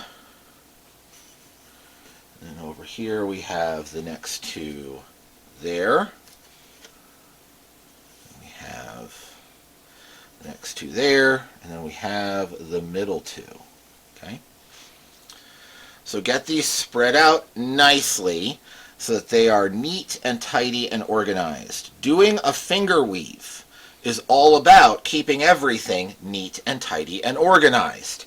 You will hate life if you cross your yarns. Okay, also I think that doing this in pairs, doing the paired twill method, is a little easier to keep sorted for a beginner finger weaver than doing individual yarns. That's personal opinion. Individual yarns just make my head hurt. So we'll do it this way for this project. Now, make sure everything's pulled tight because we're messing around with the starting point. So some of these things can come loose. So we want to just give them all a little bit of a snug up. Okay. We're going to weave from both edges into the middle. Okay. And we're going to start in the same way on both sides. So you can start with your right going over or with your right going under. Whichever you do, you're going to do the same on the other side. Okay. Also, before we get started, I want to say here that the first couple rounds are going to be very ugly and weird looking. It's going to, especially with a real springy elastic yarn like wool, it's going to resist staying in place until you get 4 or 5 weaves down. Okay, so just trust the pattern, keep everything organized to make sure that you're doing it in the right order, and then you'll get 3, 4, 5 rows down, and then you'll snug it up, and then, oh, there's my pattern. Okay? So we're going to get started. I'm going to start from the right. I'm going to go over the first 2, under the second 2, over the third pair, okay? And then leave this piece that I was just weaving with in the middle. This is going to become the last piece we weave when we're coming from the left. So we're always going to weave 3. So we weave 3 in from the right, 3 in from the left. But the weaver coming from the right how should I say this clearly? So the outside pieces are acting as our weft, and the inner piece is the warp. Okay? So after we weave with this first weft and drop it in the middle, it becomes a warp when we leave from the other side. And again, it doesn't matter whether you start over or under, but you do the same on both sides, and it doesn't matter if you start from right or left, but you have to alternate as you go down. Okay? So now we're coming from the left. We're going to do the same thing. Over,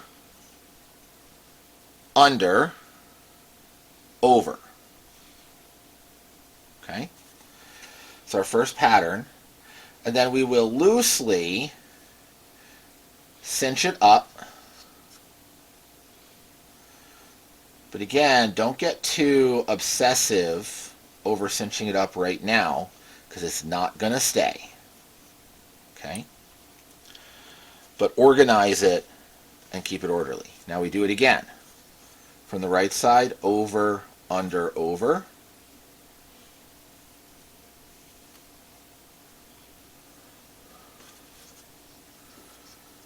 Okay.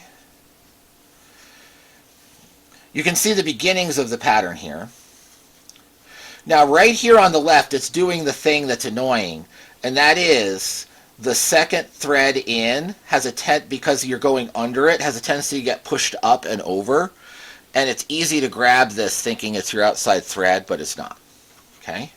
So before we weave, organize it, okay, and then over, under, over. Completing the second pass. Tighten it a little. Every pass when we tighten it is going to get just a little bit closer to coming in. Okay. Now we have 4 bundles on the right, so we're going to weave from this side. Over, under, over.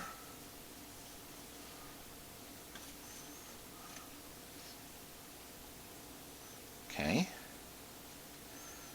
4 on the left. Make sure I have the correct outer string.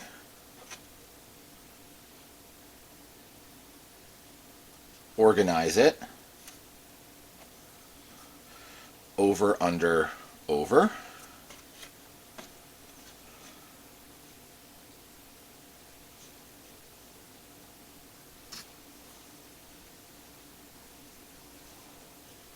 Tighten it, and you can see we are at this point starting to really have the pattern develop.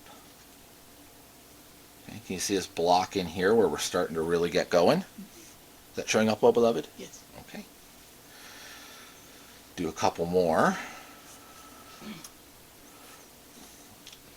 Over, under, over.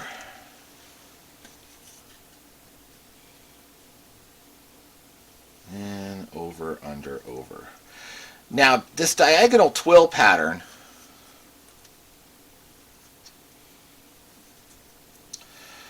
when you pull on one of the end pieces, you're tightening all the way up to the point where it crosses and was the outside weft piece. Okay? So we really haven't worked one all the way across to turn and then come back the other direction. Although we will in this turn, right? So this left-hand piece goes all the way up and is the first one up here. So when I pull on that, I'm pulling all the way to that corner. Okay? So this is why you don't have to be super concerned about the last one you wove being tight. You can like weave 2 or 3 and then come back and then just gently, one at a time, snug them up till you have an even tightness and an even straight edge. Okay?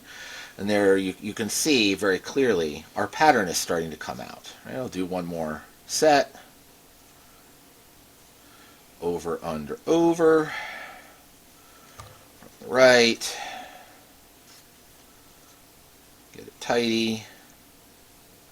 Correctly identify my most exterior cord. Over, under, over from the left. And then from here, it's just cycle, rinse, repeat. Do a couple. Make sure it's tidy after every pass. Then after 2 or 3 passes, give it a nice tighten. Get everything the way you want it. Okay?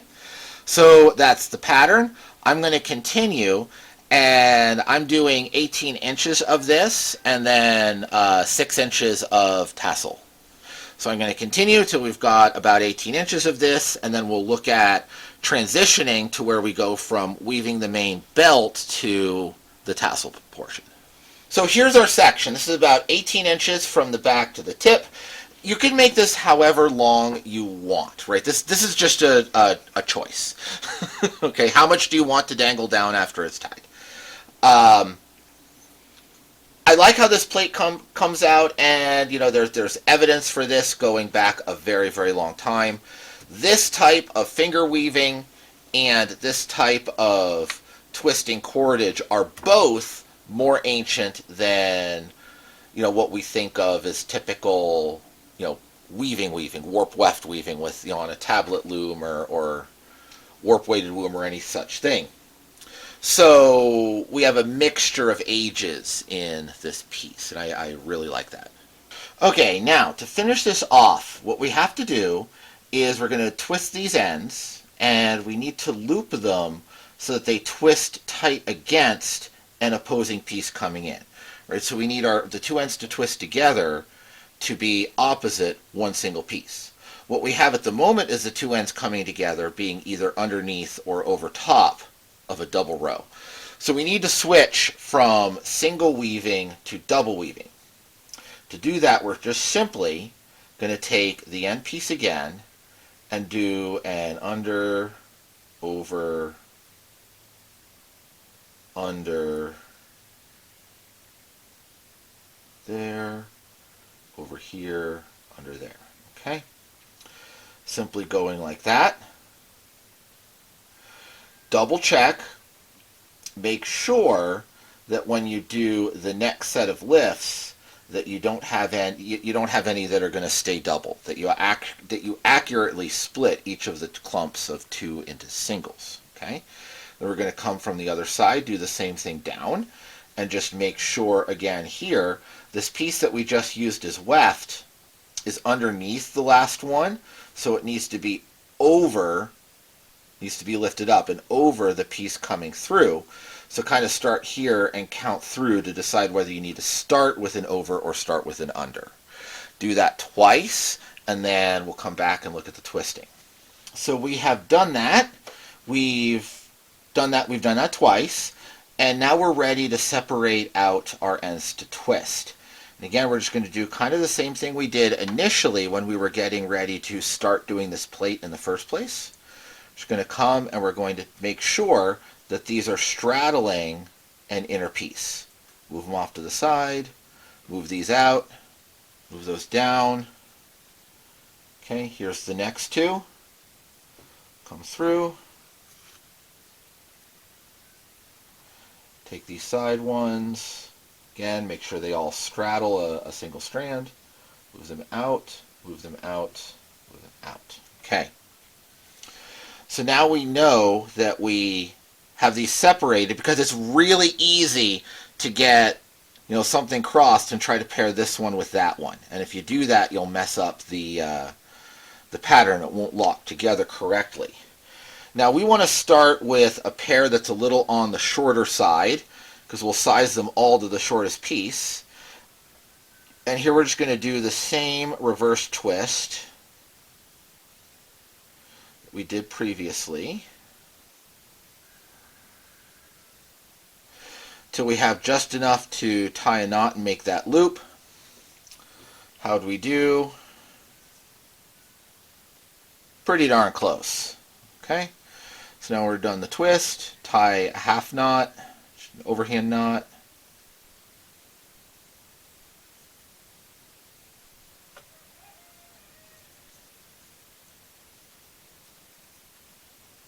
Okay. Just like so. Then we'll start our loop just the same way as we did in the rest of it. An overhand knot. This time though, we're going to make a much smaller loop. Try and kind of keep the scale. So you can see these little loops. That's all we want. Okay. And if we compare them, they're much smaller than the loops that we made in the main tassels. Just kind of keep it all scaled nicely. And then just the same as before, we will just twist these ends into the loop till we've used it all up. Make that little grommet.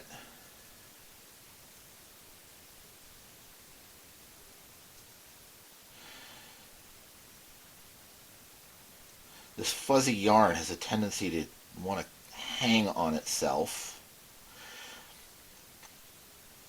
And sometimes if you have a thicker section, it'll kind of want to fill up the loop, and then a crochet hook can be very helpful.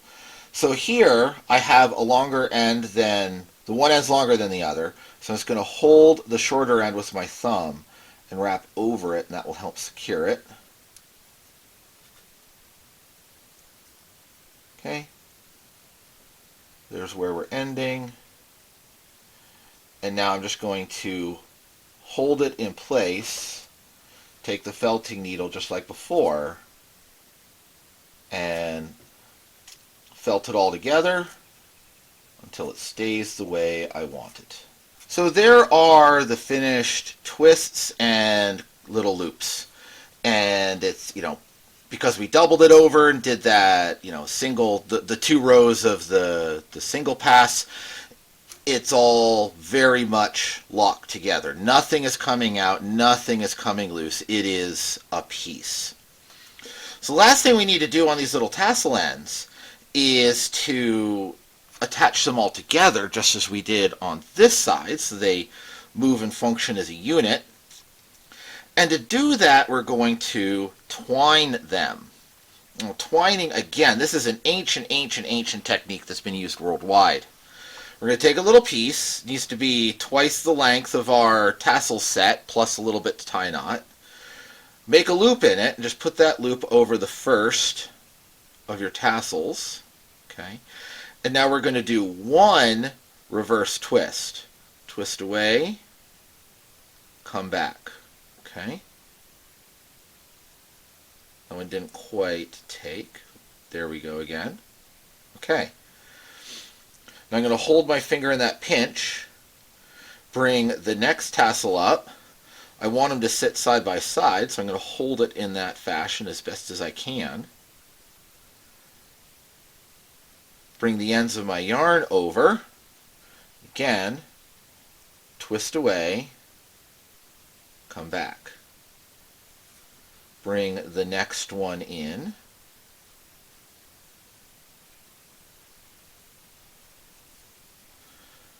Twist away, come back. Next one, twist away,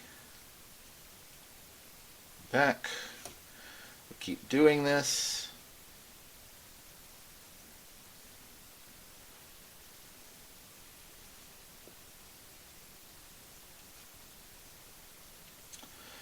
What I missed, just throw an extra twist in it, no big deal. Here, twist away, come back. Last one.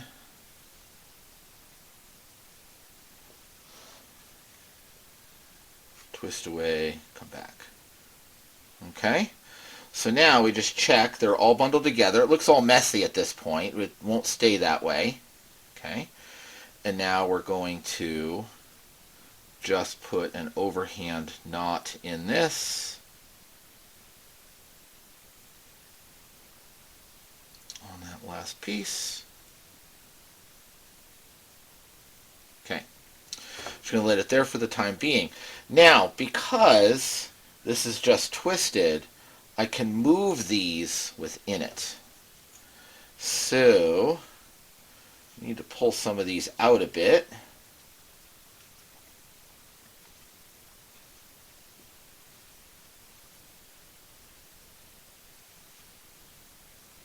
That one got way up there.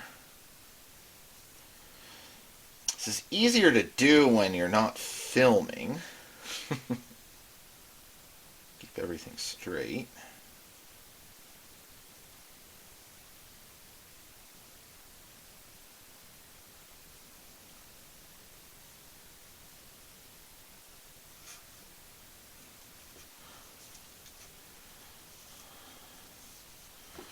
Okay.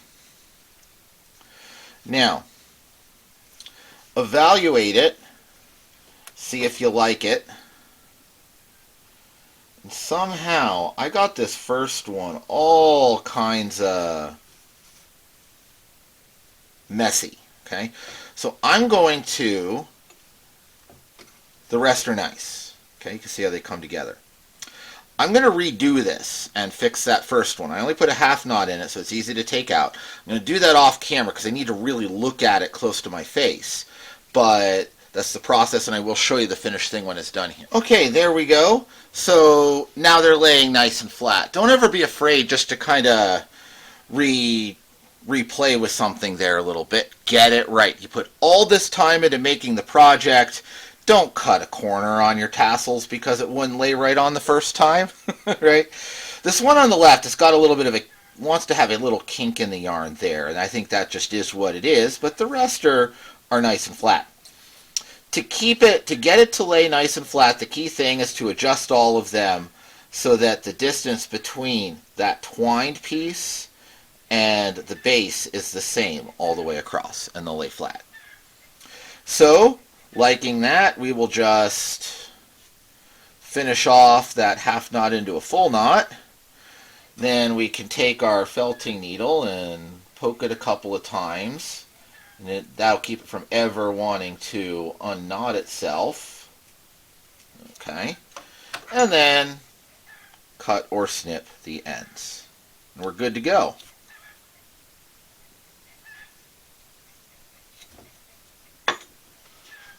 As we understand the broader context, we also want to understand the specific context. What was the young woman that we're studying up to? And her life story is one that really illustrates the connectivity of the Bronze Age world. Okay? It was not chopped up. In modern time, we kind of think of like the Rhine as this barrier between the Celtic lands and the Germanic lands, but again, that's a poisoned environment by Rome, right? That's an artifact of Roman imperialism and colonization of southern Europe. When the Egtved woman was alive, all of it was connected, and she's an example of this. So she was born in Germany and was buried in Denmark. Okay? So she moved a long distance over her life, possibly more than once. They can study the isotope ratios of her teeth and her hair and compare them, and of different parts of her hair and compare them, and she was moving a lot. And a really interesting thing that totally breaks the mold of how modern patriarchal culture views the past. In that time, the women were the mobile ones. The men were staying at home and the women were moving around. We have far more evidence archaeologically of long-distance travel from women than we do men. Which also puts an interesting wrinkle on thinking about the colonization period. Was the movement of Indo-Europeans into Europe the movement of armies claiming territory, or was it the movement of prestigious women developing trade routes? We don't know. We don't have writings. All we know is that one language family won over the other. Okay? But we don't have huge gaps. The genetics are this way now and then this way later. We don't have huge replacements. We don't have evidence of huge genocides. We have language change. And we have evidence for prestigious women moving long distances more than men moving long distances. We also have evidence of prestigious women being buried with military regalia and weapons. Were they warrior women? Was this just a sign of honor recognizing their stance in society? Again, we don't know. They didn't write it down. We just have stuff in the dirt. But when you have women doing most of the moving, and you have women being buried with shields and very valuable bronze longswords, you do not have a male-dominated society. So, again, when I first talked about this, in the 1920s, men dug up this young woman's burial and immediately clutched their pearls. Nonsense. Total BS way to view this history, this person, and this garment. Okay? So we have this, how we see the past is so colored by how we see the present that we're not getting a clear view of the past and the people in it. It's important to recognize that. And again, starting this whole project is saying, use these things, use your craft, use your skills, use the things you make to explore your family history. This is how we can start to do that. Understand the context, understand how it's different from now, and understand how our ancestors saw things differently before Rome and the Common Era. There's also a lot of continuity with this string skirt. So, back in the Paleolithic, going back as far as 50,000 years ago, we have what archaeologists call the Venus figurines. And they all want to think they know what they were for. The honest answer is we don't know what they were for, we just know that they exist. What they are carved women. Some are very large in stature, some are, more slender, all sorts of different forms. The majority of them are either just the figure decorated with what's art, and in a few cases, the figure decorated with one or two elements of clothing. Okay? So these are hard to interpret. Again, way before anybody was writing anything. Were they just art? Were they a romantic gift? Were they a depiction of how they saw themselves in nature? Were they a religious artifact? We don't know. The honest answer, we don't have a friggin' clue. That's the honest answer. But a few of them have identifiable clothing. And some of that identifiable clothing are corded string skirts. So, remember the context in which this woman lived. Transition between the Bronze Age and the Iron Age. Wearing a garment which can date back 50,000 years to pre-Indo-European time. More evidence for the complexity, but also the continuity of knowledge being passed from ancestor to children was not broken when the Indo-Europeans came in. Because we're now looking at clearly an Indo-European speaking person in an area dominated by Indo-European language. It's not one of the enclaves where pre-Indo-European language persisted. Wearing a garment traceable to 50,000 years of pre-Indo-European history. And it doesn't end with her. We can see corded fringes made on examples of preserved Viking-era clothing. There's one really famous one, a hood that would have been worn with a cape, and the hood has a fringe, where the selvage is formed into loose fringes. They're not tied together like in the Egtved skirt, but they're formed exactly the same way and felted together at the ends in wool. It is the same technology. And if we come forward into modern time, and we look at some of the regalia worn in the Balkans and by the Romani people, we can see a lot of skirts and elements of clothing with fringes built in, which is sort of a memory of this continuous culture. We don't have the whole story. We don't have the rich artistic history of Minoan clothing that we can know everything that happened for all of the time. But we know this is a 50,000 year story which has not yet ended. So if you are coming at this from the perspective of a history seeker, a heritage seeker, a Celtic reconstructionist, a Viking era reconstructionist, There's a lot that you can sink your teeth into, because this style of construction has been used for everything from the primary garment, and if you look back at the Venus figure, it's the only thing on the body, literally, up to a decorative fringe on something just worn as a top dress, right, as an exterior piece being used only as an ornament. You have that whole spectrum. There's a lot that you can work with in your journey to find your culture and your family history if you're anybody of any kind, any flavor of European descent. We are in the home stretch with this project. So here's our two ties that we just made. You can see the nice tassels. So the only thing I'm not totally in love with, and it's very nitpicky, but I'll mention it in case you want to think it through on your own projects, and it's that you can see kind of this big knot where I knotted the twining together. I'd love to think about a better way to do that other than just knotting it there, but it's fine for now, right? And this is something that's so easy. If I come up with a better way, I can always just cut that yarn and redo it. You know what I mean? It's not a big deal. So we're just going with that for now. Now the last thing we need to do here is to twine together the tassels on the skirt itself. We're going to do that exactly the same way. Now, we're going to work in sections. So I have a foot or so. We don't care exactly what it is. Don't worry about that. But a section, a nice workable small section of our cords, all laid out perfectly in order, nice and flat. Okay?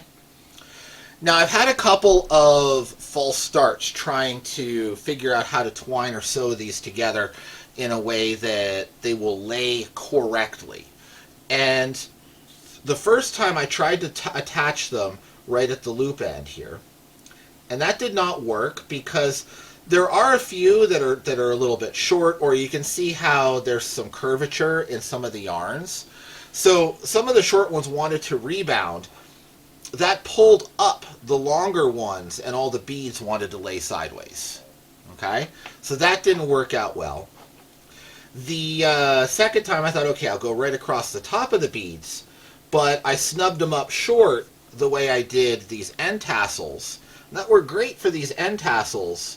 However, it didn't work so well for these because they kind of wanted to flare out either side of the bone beads because these beads are relatively thick. Okay? So here, what we're going to need to do is we're going to start it the same way by looping around the bead, around this first one. Okay? And we're still going to do the same twining stitch by making a reverse twist with the thread trapped. However, I'm going to do an extra turn either side of the bone beads so that they have a little standoff distance. We'll pull the next one in. And then that one doesn't have a bead, so we can just do one. Okay, so now those, I did not add the extra twist, and they're laying nicely, just against each other. And this section of 3, the twist that I'm doing without extra twist is how the original Egtved actual example is put together. But we don't know how they would have put together an example that had beads in them, because we don't have those. We have the beads in place in burials, so we know that the buried woman was wearing a string skirt, but we don't have the actual string skirt. We just have the skeleton and the beads. Right, and from where they are, it's inferred that it was a string skirt. Okay?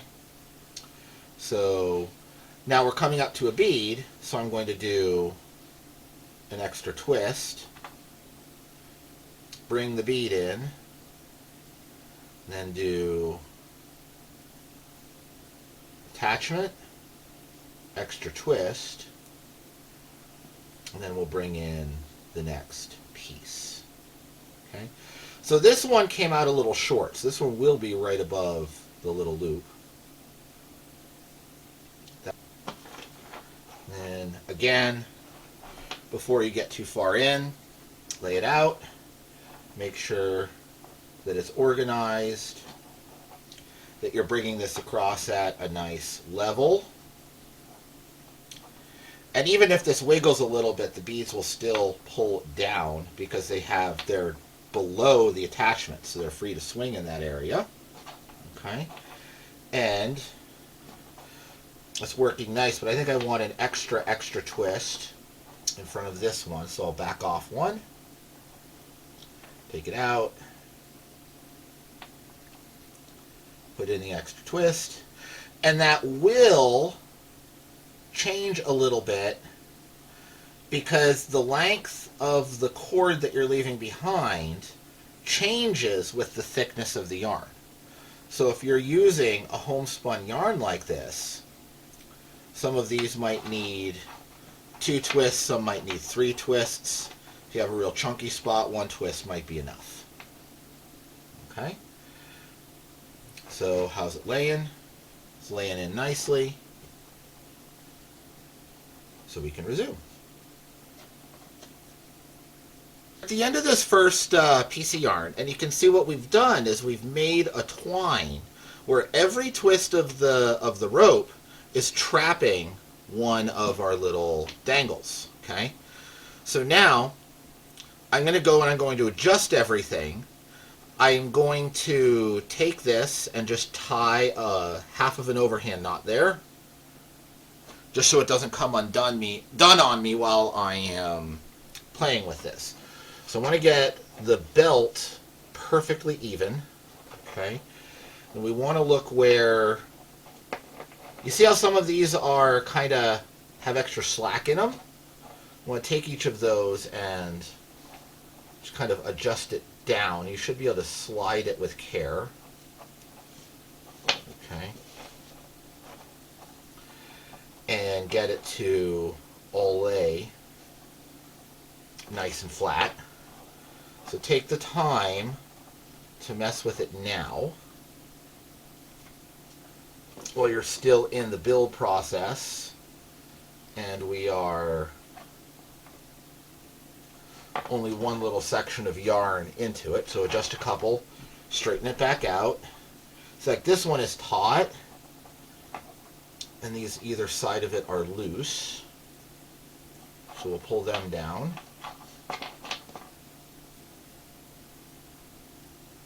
Okay, check it.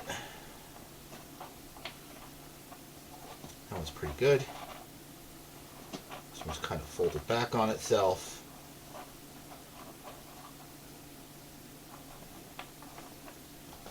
Okay, so you can see how now this section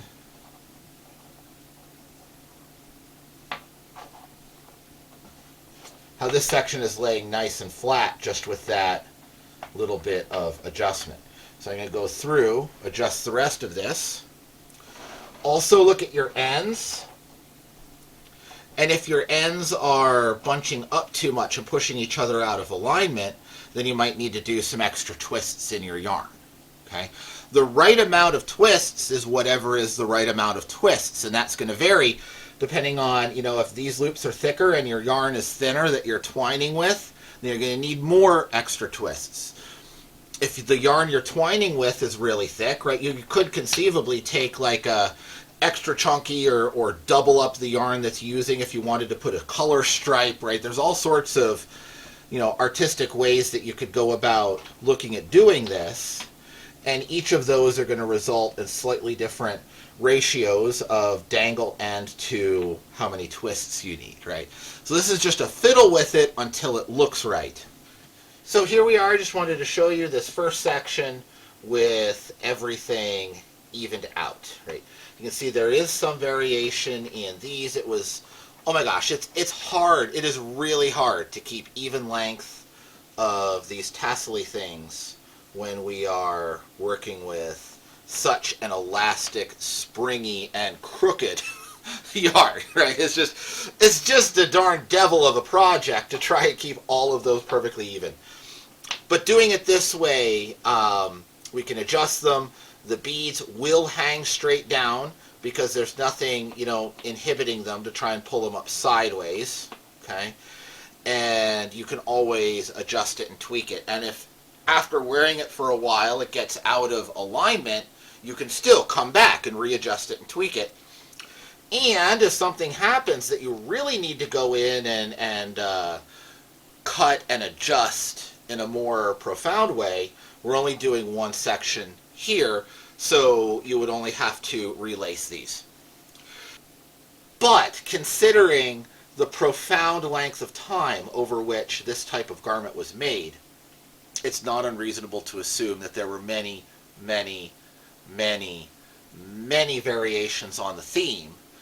And if you make something which is correct in intent of the theme, you probably made something which looks like at least one string skirt that's been made over the millennia. Now, ready to go on to the next section. So we will take this. You can see now they all hang together, right? And it's more of, if I just kind of do this with it, right, they hang together and stay a consistent thickness, distance from each other. So it's acting like a garment rather than just like a fringe. Okay. So we'll move down. We will do the same adjustment here as we did over there. I did triple that knot over so it doesn't come undone. Now I'm going to loop the back end around here, even my ends, and we will continue with another section of strings. As I'm sitting here doing this, Renee and I were just having a little conversation about how much we love our sheep and love them as individuals, right? This is Blaze and this is her nephew Pepper, and how there's a connection there between the animals that are helping us with these resources and us, and they're part of our lives, and obviously we're providing for theirs. And you wouldn't have that if you just go buy a shirt at the store. And that's part of this process of doing and living in these skills as an entry point to understanding our ancestors, but also understanding, agriculture in general and how it came to be and how we can work with it moving forward. Because if you think about the survival priorities, the top 4 survival priorities are, in order, shelter, fire, water, food. Okay? So the sheep, when they're providing clothing, that's part of the shelter part of that equation. So the sheep being sheared for clothing is a higher use of the sheep than eating them.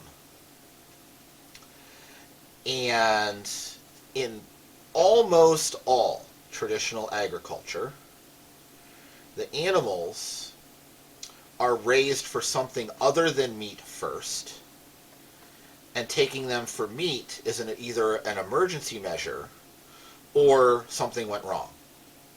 Right? If you have a lambing season where 90% of your lambs are rams, and you just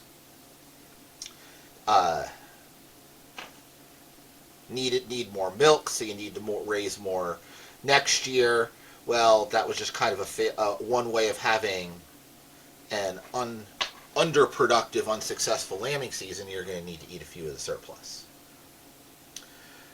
But the primary purpose for most agriculture, most animal husbandry based agriculture, is wool, eggs, and milk.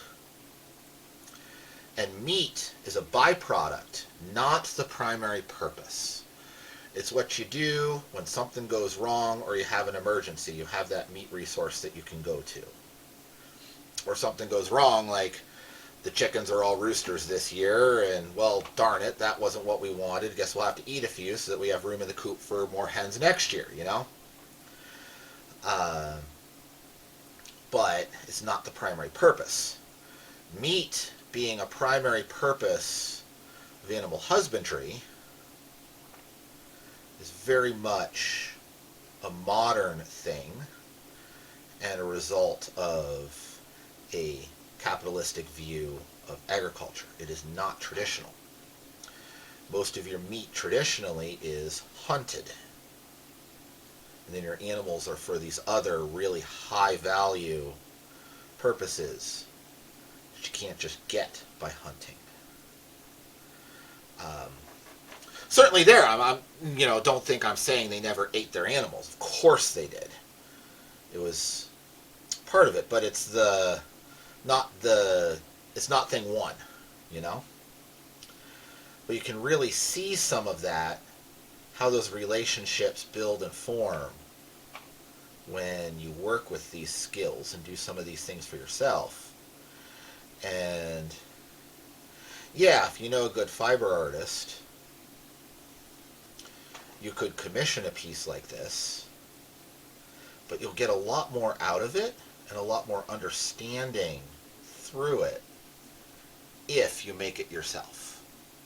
And the closer your relationship is all the way along the supply chain that leads to its creation, the more depth of understanding you will gain through the project.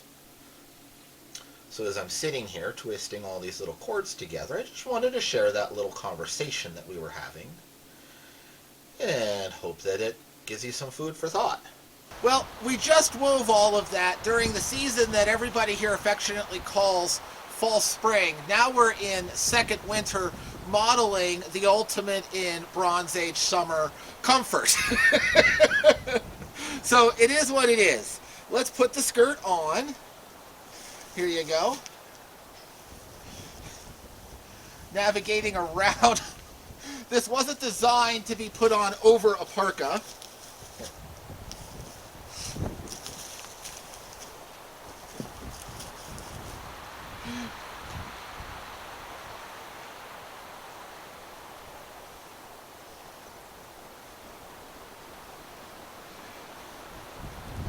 Okay.